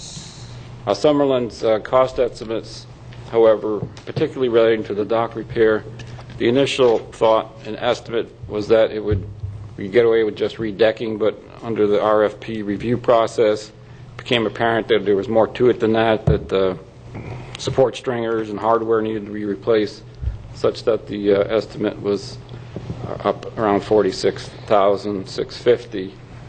Installation of boat lift, including electric, came in at just over $9,000. Removal of the dilapidated dock, $5,000. with a total of $61,099. That does not include part of the fine grant for educational signage, which is separate from the marine construction work of the RFP. Based on that information, this table reflects the revised costs. Again, the main difference is the redecking repair of the dock. The difference between the initial cost to the county under the fine grant versus the revised estimates for the additional work is about $36,000 more than initially estimated. Nevertheless, staff's position is that overall this is an important feature of the property. It's really a critical component, and if it is going to be open to the public, which we are moving towards, we feel that this is a worthy expenditure of funds, plus it is the reasonable estimates from staff's position that were submitted by Summerlin. In the end, we're recommending that the board approve selection of Summerlin's Marine Construction to do the work for the repair boat lift installation, and staff's position, as was with the fine grant, is that county environmental land bond funds qualify for the county's cost expenditure towards this project, and we recommend that the board approve this. Thank you. Chairman. Commissioner Davis? Just a few comments. Really glad to see the project move forward, but at this point, I'm kind of leaning forward, instead of removing the old dilapidated dock up to the north. That's kind of taken away more access as far as to the river for the public, and once it's gone, those are very hard to get back. I would almost like to see us repair that dock, and I look at it somewhat as in an issue of safety also. God forbid there's a catastrophe right there in the Narrows, and we're right there next to Jungle Trail. We could have emergency service vehicles there, and if there's more than one individual, that we're kind of clogged with one dock. And I know that's a stretch further down the road, but the main thing is once this dock goes away, we'll never be able to put it back. And I don't know that I'm in favor of doing away with the dock on public property that for river access. We can come back with a price to, expand the project, and come back with a price to put that in. It's not an expansion of the project, because we'll hear that all over again. All this is just repairing the dock that's there. That's all. So maybe we just go forward with the project as it is, and then come back with a change order to deal with the other dock. Well, and I'd like to go ahead and less out the demolition. I understand the recommendation, and what I'll look into is looking at it as a repair versus a removal and new dock. I think it might be a cleaner procedure just to consider it a repair, so we'll relook at that through a different change order or additional review on that issue. Thank you. Okay. And then, Roland, have we gone back to find, once we got the bid and said, hey, the dock work came in more, would you all reevaluate your bid award? I will do that. What I did look at was the specific aspects of the grant. It is fairly specific that it's 50% or the dollar amount, whichever is greater. So that's where I'm coming. It appears that the $15,000 is the cap, not to exceed that amount, 50% or the not to exceed amount. But I will go back and absolutely double check on that. Yeah, because that was based upon our estimates. Is that correct? That is correct. Yeah, so I think if we get back with them, because that is Indian River County's taxes that have been paid to their Waterways Assistance Program, and I think that if we, and I'll be glad to call Mark Crosley and Paul Drittenbass, our representative on the fine board, and ask them to reconsider based on the fact that the actual bid came in higher than our estimate. So, is there any other discussion? So, Commissioner Davis, do you want to make a motion that we proceed with the award? Proceed with the award, and I don't know whether we should remove the demolition or just come in with a change order on the, however staff feels most comfortable on. Roland, what do you feel comfortable with? Part of this recommendation is to authorize staff to negotiate the contract with Summerlin, so we can try to address that within the contract. Yes, do that more as a, go ahead and renovate that dock. Second. Okay, so preserve the dock as part of the contract. Yep. When it's gone, it's gone, so. Motion by Commissioner Davis, second by Commissioner Flesher. Is there any discussion? Anyone from the public? Seeing none, all in favor of the motion signify with aye. Aye. Any opposed? That carries unanimously. We'll go ahead and take a brief break and come back at 10:45.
Good to meet you, sir. Yeah, welcome to our meeting. Okay, good to meet you, sir. Good.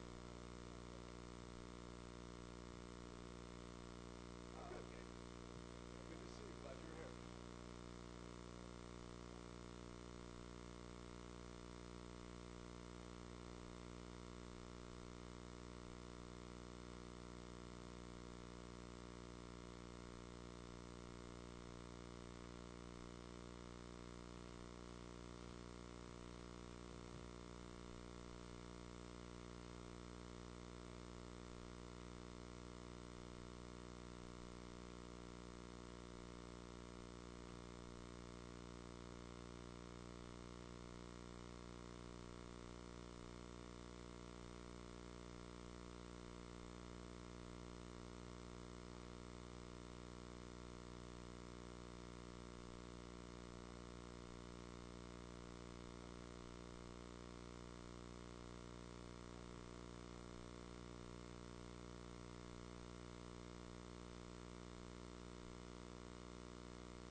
popped up on my cell phone. No, you did. Yeah, you called me at the.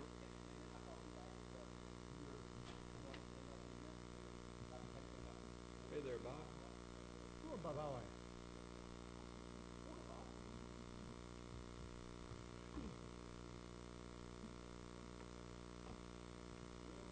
We're going to take it all out of the new 5-cent gas tax. In honor of you, we took it back to the.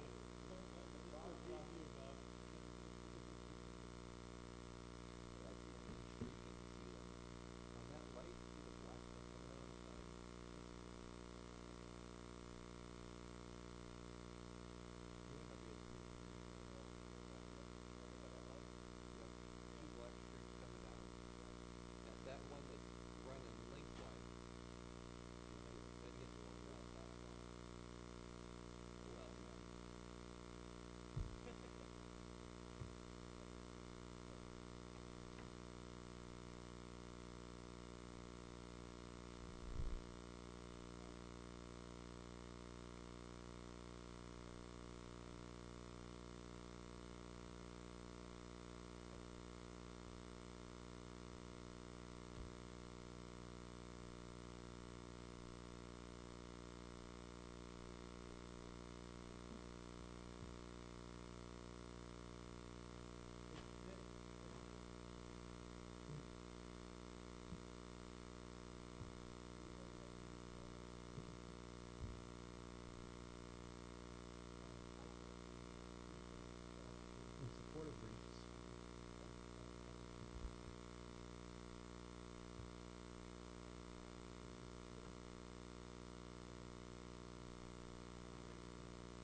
Just want to make sure you're on.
Call the meeting back to order. Next, under departmental matters is utilities services, the North Sebastian sewer design, the commercial area of Phase 1, memorandum dated August 26, 2014. Good morning, Mr. Burke. Good morning, Chairman. For the record, Vincent Burke, Director of Utility Services. We have here before you the North Sebastian sewer design, commercial area Phase 1. Back on August 20th of 2013, the Indian River County Board of County Commissioners authorized staff to do a work order with Mastel & Moeller, work order number 6, to provide services to do a feasibility study of doing centralized sewer services in the North Sebastian area. On February 11th, we presented that information to the Board of County Commissioners, and we had a then follow-up subsequent meeting with the City of Sebastian on February 12th.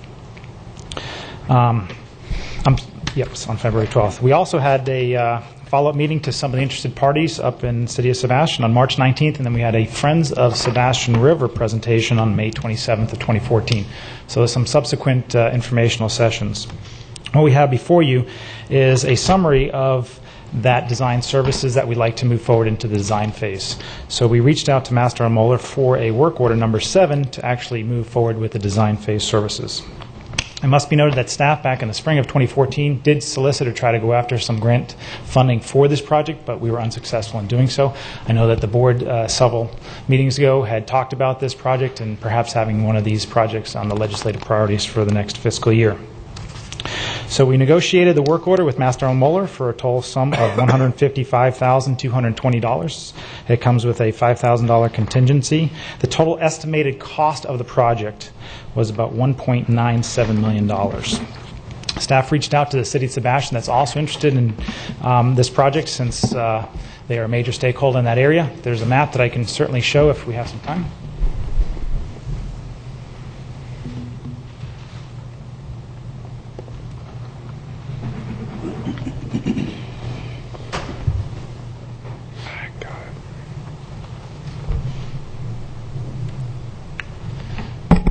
So if you look at the map, the blue shaded areas of those parcels that would be served by the proposed centralized sewer services. The main part of the project is on the US Highway 1 F corridor on the east side, where a proposed centralized sewer service would be installed. We'd have to acquire a portion of property to install a lift station. And down on the bottom right-hand part of the corner is Central Street, Davis Street area, inside the City of Sebastian limits as well. So in total, we have a number of ERUs that potentially can be connected. On the county portion, the ERU breakdown is about 213, 10 parcels, 213 ERUs. That's equivalent residential unit, about one ERU to 250 gallons per day of water produced or wastewater produced. On the City of Sebastian side, the project is going to serve 50 proposed parcels for a total of 82 ERUs. So based upon that ERU breakdown, staff has looked at a 60-40 split for the design services. Again, the total design services cost is $155,220. The Indian River County portion of that is about $93,132.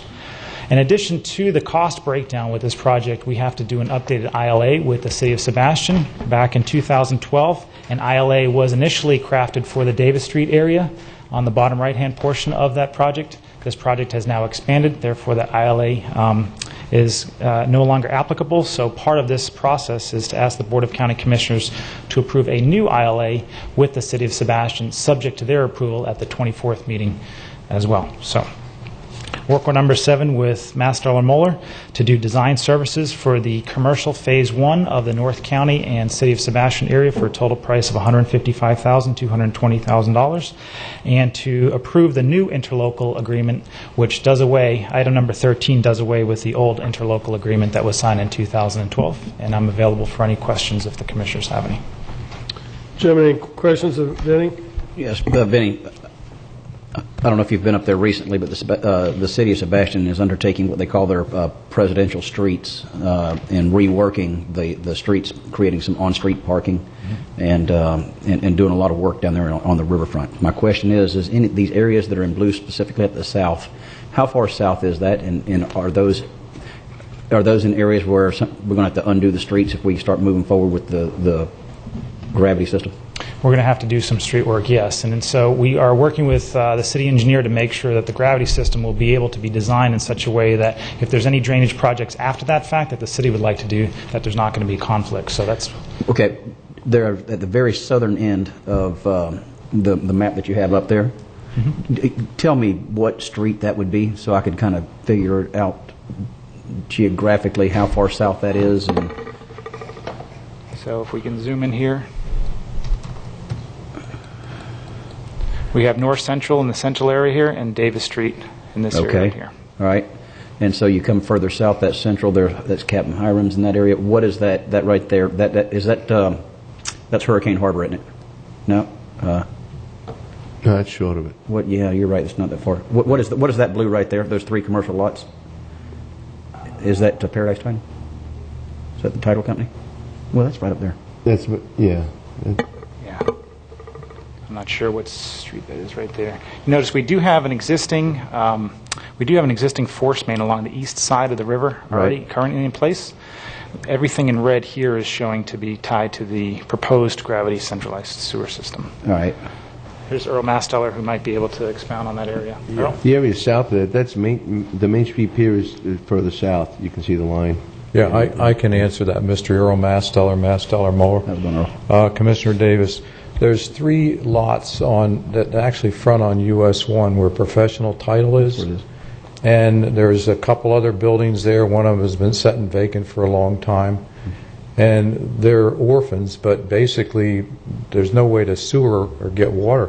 So basically this project brings water and sewer to them by putting a little gravity system in the back of the lots. So we're not doing any construction on US 1 there, the most cost-effective way. Okay. That gravity system would then run down through the city's parking lot that there is part of Captain Hiram's, which is now... the Hurricane Harbor.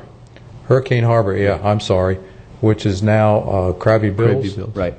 And there's a little pump station there that we're just going into that pump station. Now, the middle lot there, the one north of professional title, south of the old house, that something's happening on that one right now. It appears so, and I would hope they don't get so far along they put a septic system in there, but because we need somebody to look into that. I mean, this is this is exactly the kind of stuff. Whenever I first brought this forward, it was well before everybody got concerned about the lagoon.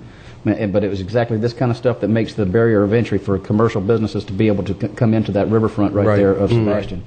And so if somebody would look into that and see and make sure that they're, I mean, for what they're fixing to pay for that, they could very well be well on their way to connecting all 3 of those lots. Well, yeah, and also we're also at the same time, and if I can bring this up, we're putting water. We're extending the water piping up there to service those 3 lots, as well as up on US 1 on the east side. There's some hit or miss areas where water starts, water stops.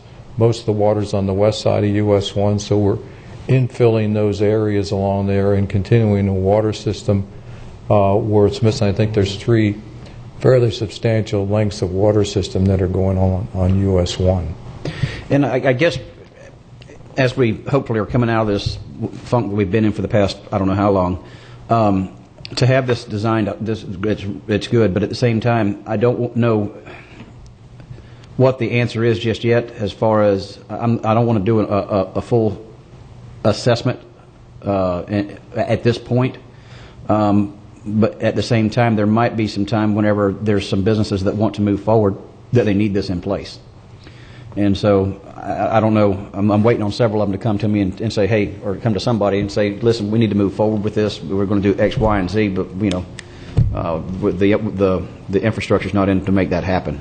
Well, the fact is there's several large parcels, particularly on the US 1 side, that might be 15, 20 acres. I've never talked to the owners of those parcels, but they can't develop at all on septic systems of something that large. Right. Septic system, generally 5,000 gallons a day is about it. So they're totally in limbo at this point and can't build anything unless they basically have sewer. Which is the purpose for, like the fire station that we sold up there. Right. That was a reoccurring theme that I kept hearing that was holding the property value down on that. It was the fact of the sheer cost of installing sewer. Right. And the other value of this project, in as much as it's basically bent toward commercial, is obviously adding some wind behind commercial development, which then, of course, creates jobs, taxes, economic activity. So this is really, I think, a win-win. Absolutely. I'm excited about it.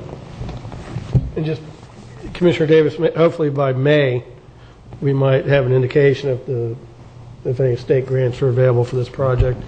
And I think we should also look to apply to the Department of Economic Opportunity, because they do have grants available for projects that do move forward, job creation projects. So we can tie that in.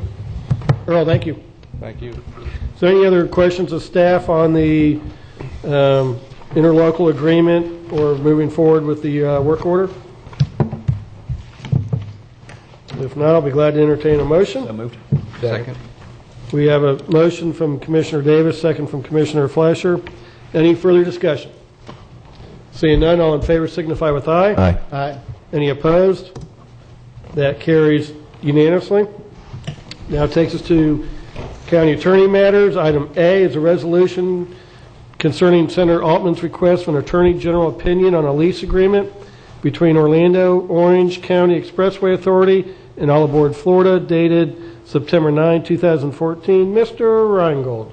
Thank you very much to the Chair and to the Commission and those in the audience. On September 9th, Senator Altman had come to speak with us here in our chambers, and he made a request that we support his request to Attorney General Pambani for an Attorney General opinion concerning the language in the lease agreement between the Orlando Orange County Expressway Authority and All Aboard Florida. This language was concerning additional stops and the impact that might have on the rent that could be charged upon All Aboard Florida. The contention raised by Senator Altman was that this was an impermissible tax on the citizens of Brevard County and Indian River County.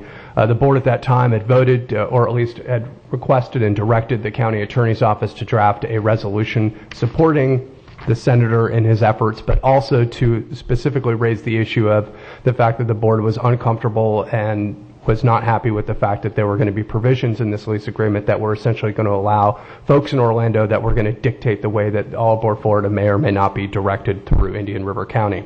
And thus I drafted this resolution and present it to you for approval. I just want to note that copies of this, as the resolution states, would go to the Governor Rick Scott, to Attorney General Pam Bondi, to both Senator Altman and Senator Negron, and also to Representative Mayfield. And with that, I turn it over to the chair for consideration and to open it up if there are any public comments. Thank you, Dylan. Any comments? Commissioner Zork? Just one. I received a call from Senator Altman last night, and he apologized for not being able to be here today to see this through. He had a conflicting meeting that came up, but I said that we would forward to him the results of the vote moving this forward today after the meeting's over. So he just wanted to... Absolutely. Yep, we'll get that to him. Any other comments or discussion? Move approval and transmission. Second. And fine job, Counselor. Thank you, sir. We have a motion from Commissioner Slurry, second from Commissioner Flesher. Is there any further discussion? Seeing none, all in favor signify with aye. Aye. Is there any opposed? That motion carries unanimously. Item B is an Affordable Housing Advisory Committee vacancy. Citizen who is actively engaged as a for-profit provider of affordable housing. Memorandum dated September 9, 2014. Mr. Reingold. Yes, thank you very much. We have a couple vacancies for the board to consider today. The first is for citizen actively engaged as a for-profit provider of affordable housing. This is on the Affordable Housing Advisory Committee. We had reviewed the applications. There was one that came in. It was from David Myers II. The county attorney's office has reviewed this, deems it as acceptable for consideration. Thus, we ask that the chair open for any public comment on this item and then have the board consider as to whether they wish to appoint Mr. Myers to serve as this position on the Affordable Housing Committee. Thank you. Gentlemen, any comments, questions? Anyone from the public? Okay. Is there a motion? So moved. Second. We have a motion from Commissioner Flesher, second from Commissioner Davis to appoint David Myers II. All in favor signify with aye. Aye. Is there any opposed? That motion carries 5-0. The next item, Mr. Reingold, another appointee. Yes, we're happy to be filling up some of the vacant spots that have been on the Affordable Housing Advisory Committee. This one is for representative of those areas of labor actively engaged in home building in connection with affordable housing. We reviewed the application that came in. This was from Jim McElhaney. The application met the criteria, and thus we bring it back to the board for consideration. We ask the chair open it up for public comment and have the board vote as to whether to appoint this individual to the committee. Move approval.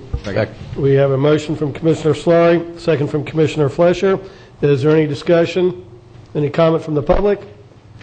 Seeing none, all in favor signify with aye. Aye. Is there any opposed? That motion passes 5-0. Under Commissioner Matters, we added an item under My Matters. With the recent passing of Ralph Sexton, Debbie Flack, who is the president of the Florida Shore and Beach Preservation Association, noted that Mr. Sexton was awarded the Private Citizen Lifetime Achievement Award from the Florida Shore and Beach Preservation Society back in 2011.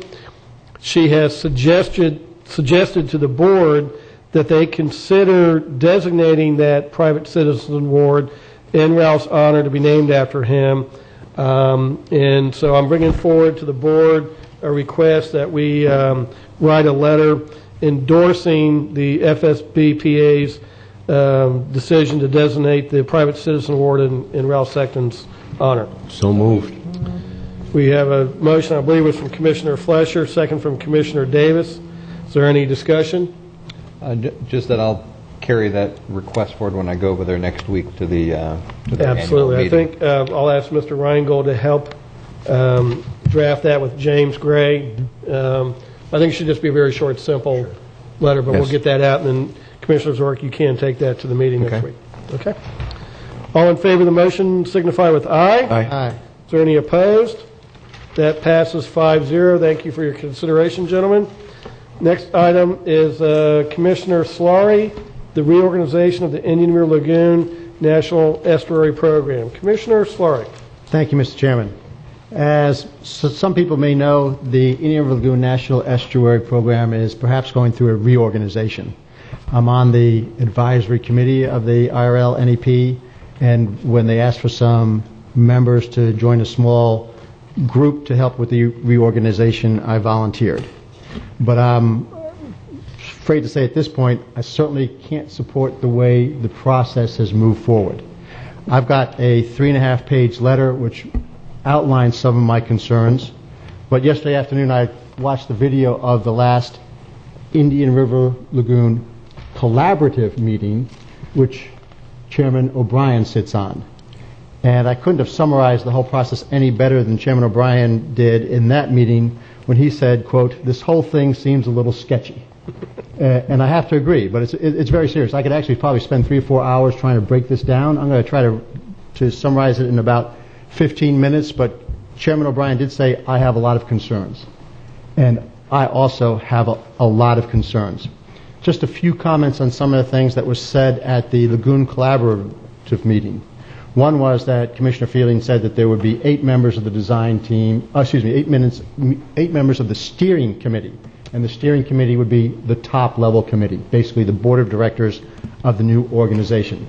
And those 8 members would be 5 county commissioners and 3 bureaucrats, 1 from St. John's River Water Management District, 1 from South Florida Water Management District, and 1 from Florida DEP. But that's not actually the case because there's a push to get a number of local representatives on already. And even though, we had the actual committee, the small committee has only met once. And we only had serious conversations about 3 items in the proposed interlocal agreement. And one of those was that it ought to be a smaller board. But even though the majority of that group supported a smaller board, the staff is still pushing a bigger board, which raises some concerns. Going on, there was some conversation about, well, what's the size of this group, or is this going to be a bigger staff? And the indication I got from the collaborative meeting was that, well, really the operation expenses are going to be not significantly different than the existing lagoon committee. But I'm going to point out, we've done no budget. We've had no conversation about the expenses. I will note that it appears that the staff is going to start off at least 50% bigger than the existing staff. And from the little bit I can piece together, the operating expenses of the new bureaucracy will be at least 100% greater than the present operating expenses. But I don't have details on that. And I'll get to that a little further more. One interesting comment which I thought stood out, which I have to agree with tremendously, is when Chairman Fielding said, quote, "We're going to be centralized and you are going to be centralized." That is going to be part of the process. This whole process and everything is going to be centralized, and it's going to be taken away from a lot of the local governments. A couple more comments on that is that Maurice Sterling, who's the interim director of the Indian River Lagoon National Estuary Program, said that there was a design team. And that was actually just the second time I'd heard about the design team. The first was when I read it with some publication by St. John's. I didn't realize that we were called a design team until I read about it. But he did say that the design team designed the interlocal agreement. That is not true. We designed nothing. We were given at our first meeting the interlocal agreement and said, well, we're going to discuss this. One commissioner there said, well, I haven't really read, I scanned this and I'm not really ready to address it. Another commissioner, my takeaway was he hadn't read it. I had read some of it and had a few problems, but certainly would have liked to have spent more time with it. So not only did we design nothing, we weren't that familiar with the contents that we were supposed to vote on. He said that the design team has concluded their draft agreement and basically that the advisory board is ready to vote on this. We never concluded anything. We never said that the draft agreement was ready to go. I just want to be clear on that. And towards the end of Commissioner Fielding's discussion, and that was after Chairman O'Brien expressed some concerns, Commissioner Fielding said, we are still at the stage of reviewing this agreement, and my takeaway was that there were plenty of time for comments going forward. Well, I'll note that that meeting was at September 5th, and roughly those comments were made at about 3:15 in the afternoon. At 8:33 Monday morning, which is roughly 2 or 3 business hours later, the final draft that we were supposed to approve came over to us, and that's the draft that the advisory committee is supposed to be voting on I think it's September 24th. So those are just the comments on that meeting. On the process itself, in the longest letter I wrote, I had 3 main concerns. One is the lack of financial information. I mean, for me, I do like spreadsheets. I do like to start with some idea of what the thing's going to cost. I first asked for financial information when this was first brought up at the advisory board meeting. I then asked for it in emails on July 7th, 14th, and 22nd. At our first meeting, the first and only meeting of the design team on August 18th, I asked for it again. Then I asked for it 2 more times. And it was interesting. I was writing this letter on September 8th, and that's when we also at 8:33 got that email about the final agreement. And I didn't open it until later in the day, but saw that they did actually include in that email some more financial information. So it wasn't until after we basically got the final draft of what we were supposed to agree on that we got the start of the financial information. But still, no work has been done on that financial information, no work by the design group. There is no proposed budget going forward, which again I had talked about almost 2 months ago that we ought to do. So I don't think we're being too financially responsible. I also had asked early on for a discussion basically about the goals and objectives of the new group. I wanted a discussion about what it was about the new organization which would suggest that the reorganization would be better for the health of the lagoon. We've never had that discussion. And I find that basically an abomination. I mean, there's no discussion about what you're going to be doing differently, but you expect a really different result. And then it wasn't until later on, after I was rereading the agreement, that I realized that most of this going forward is premised on what's called the comprehensive, I'm not going to get to it, comprehensive conservation management plan for the Indian River Lagoon. And that's referred to in the document, the interlocal agreement that we're supposed to sign, a number of times. So it was only about a few weeks ago when I asked the interim director for a copy of that, because that had never been discussed. Nobody had ever mentioned that document. And the email I received back from Mr. Maurice Sterling was that, well, the document is a bit long in the tooth, but here's the copy of it. So the basis of what we're going to be doing going forward, the CCMP, is, quote, a bit long in the tooth. And then further in the interlocal agreement it says that, well, we will revise it, and the group has 2 years to revise it from the date the interlocal agreement is approved. Well, if the driving document is not going to be revised for more than 2 years from now, what's the need to hurry through with this process to begin with? I would think it'd be fine to do them concurrently, and when you have a CCMP, which we as elected officials could actually look at, and which we've actually had some input in, then we can actually sign an interlocal agreement which pushes the CCMP. And I will note that if you go through the document, where you have a steering committee, and underneath the steering committee is a management committee. But in truth, the management committee is charged with establishing the budget.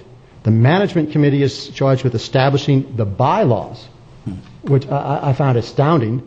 And the management committee is charged with the formulation and the review of the CCMP action plans, which drives the document. Yes, the steering committee has to approve it later on, but I suspect that will go pretty much the way the approval of the interlocal agreement is going, where staff basically drafts this all up, pushes in front of you and says, why don't we discuss, and sign this. So I find the process incredibly troubling, and as this is going to come up before the Indian Lagoon National Estuary Program Advisory Board next week, first of all, I wanted to make this board aware of it and see if it would like to give me any direction going forward. I mean, I obviously don't think that we can go, well, not only don't think we could go, or should, I don't think we should go forward at this time. I think there has to be a real process to make this a real entity where we know where it's going. And I don't think that we should rush into something as important as this. And I will note, this is basically for Commissioner Davis's benefit, that the management committee, some of the steering committee members are allowed on it, but the named parties that are part of this management committee: Florida Fish and Wildlife Institute, Florida Department of Agriculture and Consumer Services, U.S. Army Corps of Engineers, National Aeronautics Space Administration, U.S. Fish and Wildlife Service, University of Florida, Florida Institute of Technology, the Nature Conservatory, Harbor Brands Oceanographic, Stetson University, Bethune-Cookman University, Battelle Memorial Institute, Marine Discovery Center, Marine Resources Council, Florida Inland Navigation District, U.S. Department of Agriculture, U.S. Environmental Protection Agency, and then in red, others. So, and the one time they did discuss this in terms of the management committee and the TAC, the Technical Advisory Committee, is that, wow, we might have, say, 100 members on each group. So the thing, quite frankly, at this point scares me to death, is going in the wrong direction, and I'd hope to get support from this board to sort of right the right size and correct the process. Sounds like at least 2 rolls of red tape. Commissioner? Wow. If I could stand up and applaud, I would right now. Well, and believe me, Commissioner, that's the short form. Absolutely. It's actually much worse than I described this morning.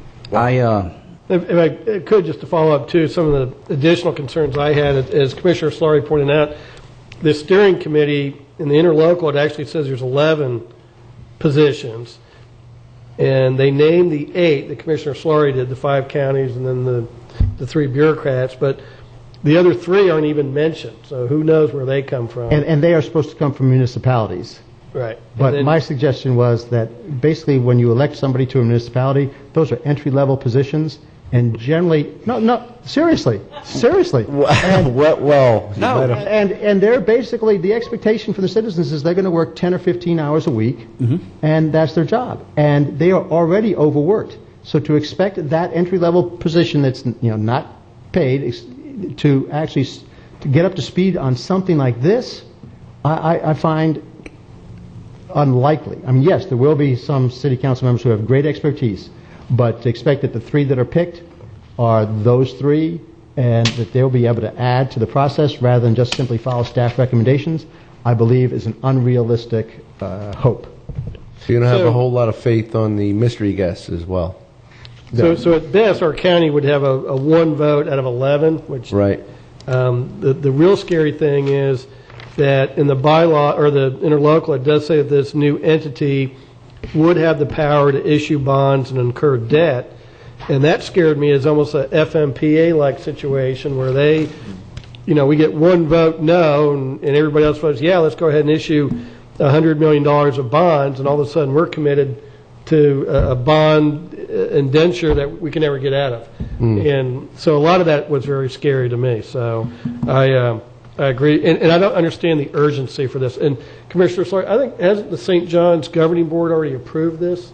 I think they did at a September 9th meeting, and they approved funding. However, one of the interesting things is that when I asked why the bureaucratic organizations had to be on the steering committee, I was told that, well, they won't give us the money if they don't have membership on the committee.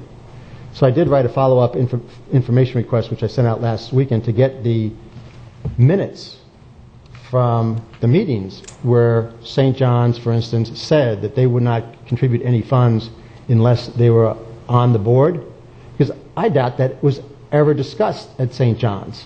And in the little press release they sent out, there was no indication of that. In fact, on one of the press releases, it basically says that the quote is from the St. John's River Water Management District press release: the board's action follows Governor Rick Scott's decision Monday that the Florida Department of Environmental Protection commit $250,000 annually to the restructured program. That sounds to me like a directive from the policy-setting individual that they're supposed to make this contribution, which to me then means that nobody from FDOT could have said that they would not make that financial contribution if they weren't on the board. So again, who's running this, the elected official or the bureaucrats? And so I want to wait until I get the information back from my public information request to see what's there. But again, I'm not hopeful that anything which will make me sleep better at night will be forthcoming. I'll say it again, Commissioner, a job well done. And whenever Senator Altman was standing here the other day talking about the Orlando Expressway Authority or all these regional authorities are chock full of unelected, unaccountable bureaucrats that impose maximum pain, in my opinion, on a community like ours where we have no say. And anytime we have citizen input, we have the opportunity to sit here and listen to it. We may disagree with it, but I think the Riverkeeper said it best whenever he said, we make decisions and we'll make sure that the people of Indian River County know how we vote. That's what made this country what it is. Not a regional plan of some kind that usurps the local control. And I said it then, I say it again, I smell a rat. And you're more than smelling, I think you're pointing it out. And so I'm very impressed with the work you've done on this, and I hope that whomever is chairman, as long as you're a commissioner, leaves you on this committee. Thank you. So, Bob, I don't know if we need a formal vote, but I think you've got a consensus to continue working in the direction you've taken, unless you'd like some type of formal action. I wouldn't mind some formal action to just say maybe something as limited as, this process has certainly not addressed the concerns of the Board of County Commissioners of Indian River County, and it appears to the County Commission that it's been somewhat rushed, and given that the TCMP is not going to be redrawn for a period of about 2 years, there seems to be plenty of time to do the process correctly. I even back up. I'll add that, but in addition to say, we feel it's heading in the wrong direction. Fine. So moved. Second. We have a motion from Commissioner Davis to do what Bob said. Can you repeat that, Bob? And Commissioner Davis. I'm going to watch the tape before. Second by Commissioner Solari. Is there any further discussion? Mr. Johnson. Yes, sir. Please come up.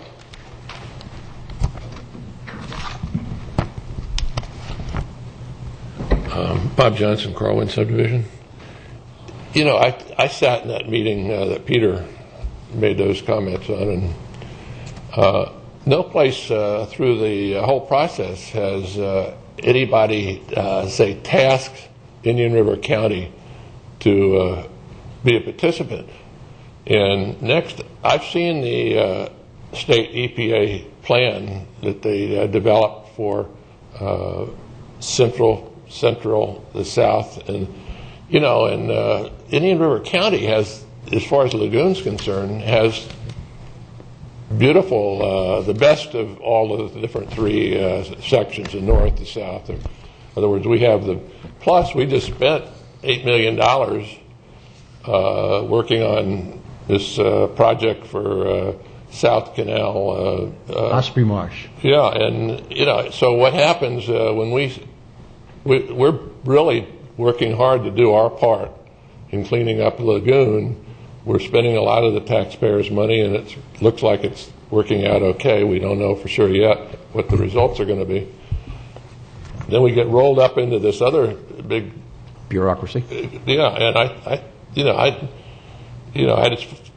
I support what you're doing, but I sure wouldn't make any commitments as like you suggested on as far as the county goes. As we can contribute $500,000 just to get this thing rolling. I don't. That's. I think the St. John's Water Management District, the funds are going to come through them anyway. For our, that's what I gathered from listening to the representative from the from the St. John's Water Management District at that meeting Peter chaired. He said the money's going to come through us, so that looks like it's going to still be the chain of command for the money, and that's what we're concerned about. We're concerned about the lagoon and the results, and everything else is. So anyway, thank you very much. Thank you, Bob. No, I think exactly what Bob. If it makes you feel any better, now, right now I'm out. So I see where you're going and what your concerns are, 100%. And I'll almost venture to say that what's going to happen next if we continue, if Commissioner Solari continues to be successful in exactly what he's pointing out right here, it's going to be something along the lines of, well, we're not going to give you any money until you join. And I bet you that's what's fixing to happen next through some of the grants that we're trying to get accomplished. And so I would say y'all just get ready for that fight whenever it happens, because I bet you that's going to be next. Well, I'm happy to, as time goes on, to alert Senator Negron to how this process is going by, and I think he'll be somewhat concerned. Easily should. Absolutely. Thanks. Okay. No further comment? All in favor of the motion signify with aye. Aye. Is there any opposed? That carries unanimously. Thank you, Commissioner Solari. Thank you. Takes us to the Solid Waste Disposal District, approval of minutes of the meeting of August 19, 2014. Move approval. Commissioner Fleischer, motion, second by Commissioner Davis. All in favor signify with aye. Aye. Aye. No opposed. That passes unanimously. Next is request for a time certain for the presentation of the 2014 Solid Waste Master Plan update. This is a request by staff for a period, time certain on Tuesday, September 23rd at 1:30 p.m. Gentlemen, any questions, discussion? Yeah, I'll move approval of that, but I just want to tell Commissioner Davis to put on his boxing gloves. I expect some really open, contentious debate that day, and I'm looking forward to it. Second. You know what? Commissioner Davis, are you debating the period certain or the contentious open debate? Just tell him he better pack his lunch. How's that? Well, this is starting after lunch, so... Yeah. Well, you're going to give him lunch? I will accept that. Excellent. We have a motion to approve Tuesday, September 23rd at 1:30 p.m. for the Solid Waste Master Plan. All in favor signify with aye. Aye. Aye. Any opposed? And just real quick, I'm gonna after I win the argument, I'm gonna just remind everybody, and that came from somebody that gets his garbage picked up twice a week. Yeah, Wesley, it's not about winning the argument, it's about having the argument. I use my convenience center. Gentlemen, just a reminder, this evening at 5:01 p.m. is our final budget hearing. And no other matters to be taken care of today. We stand adjourned.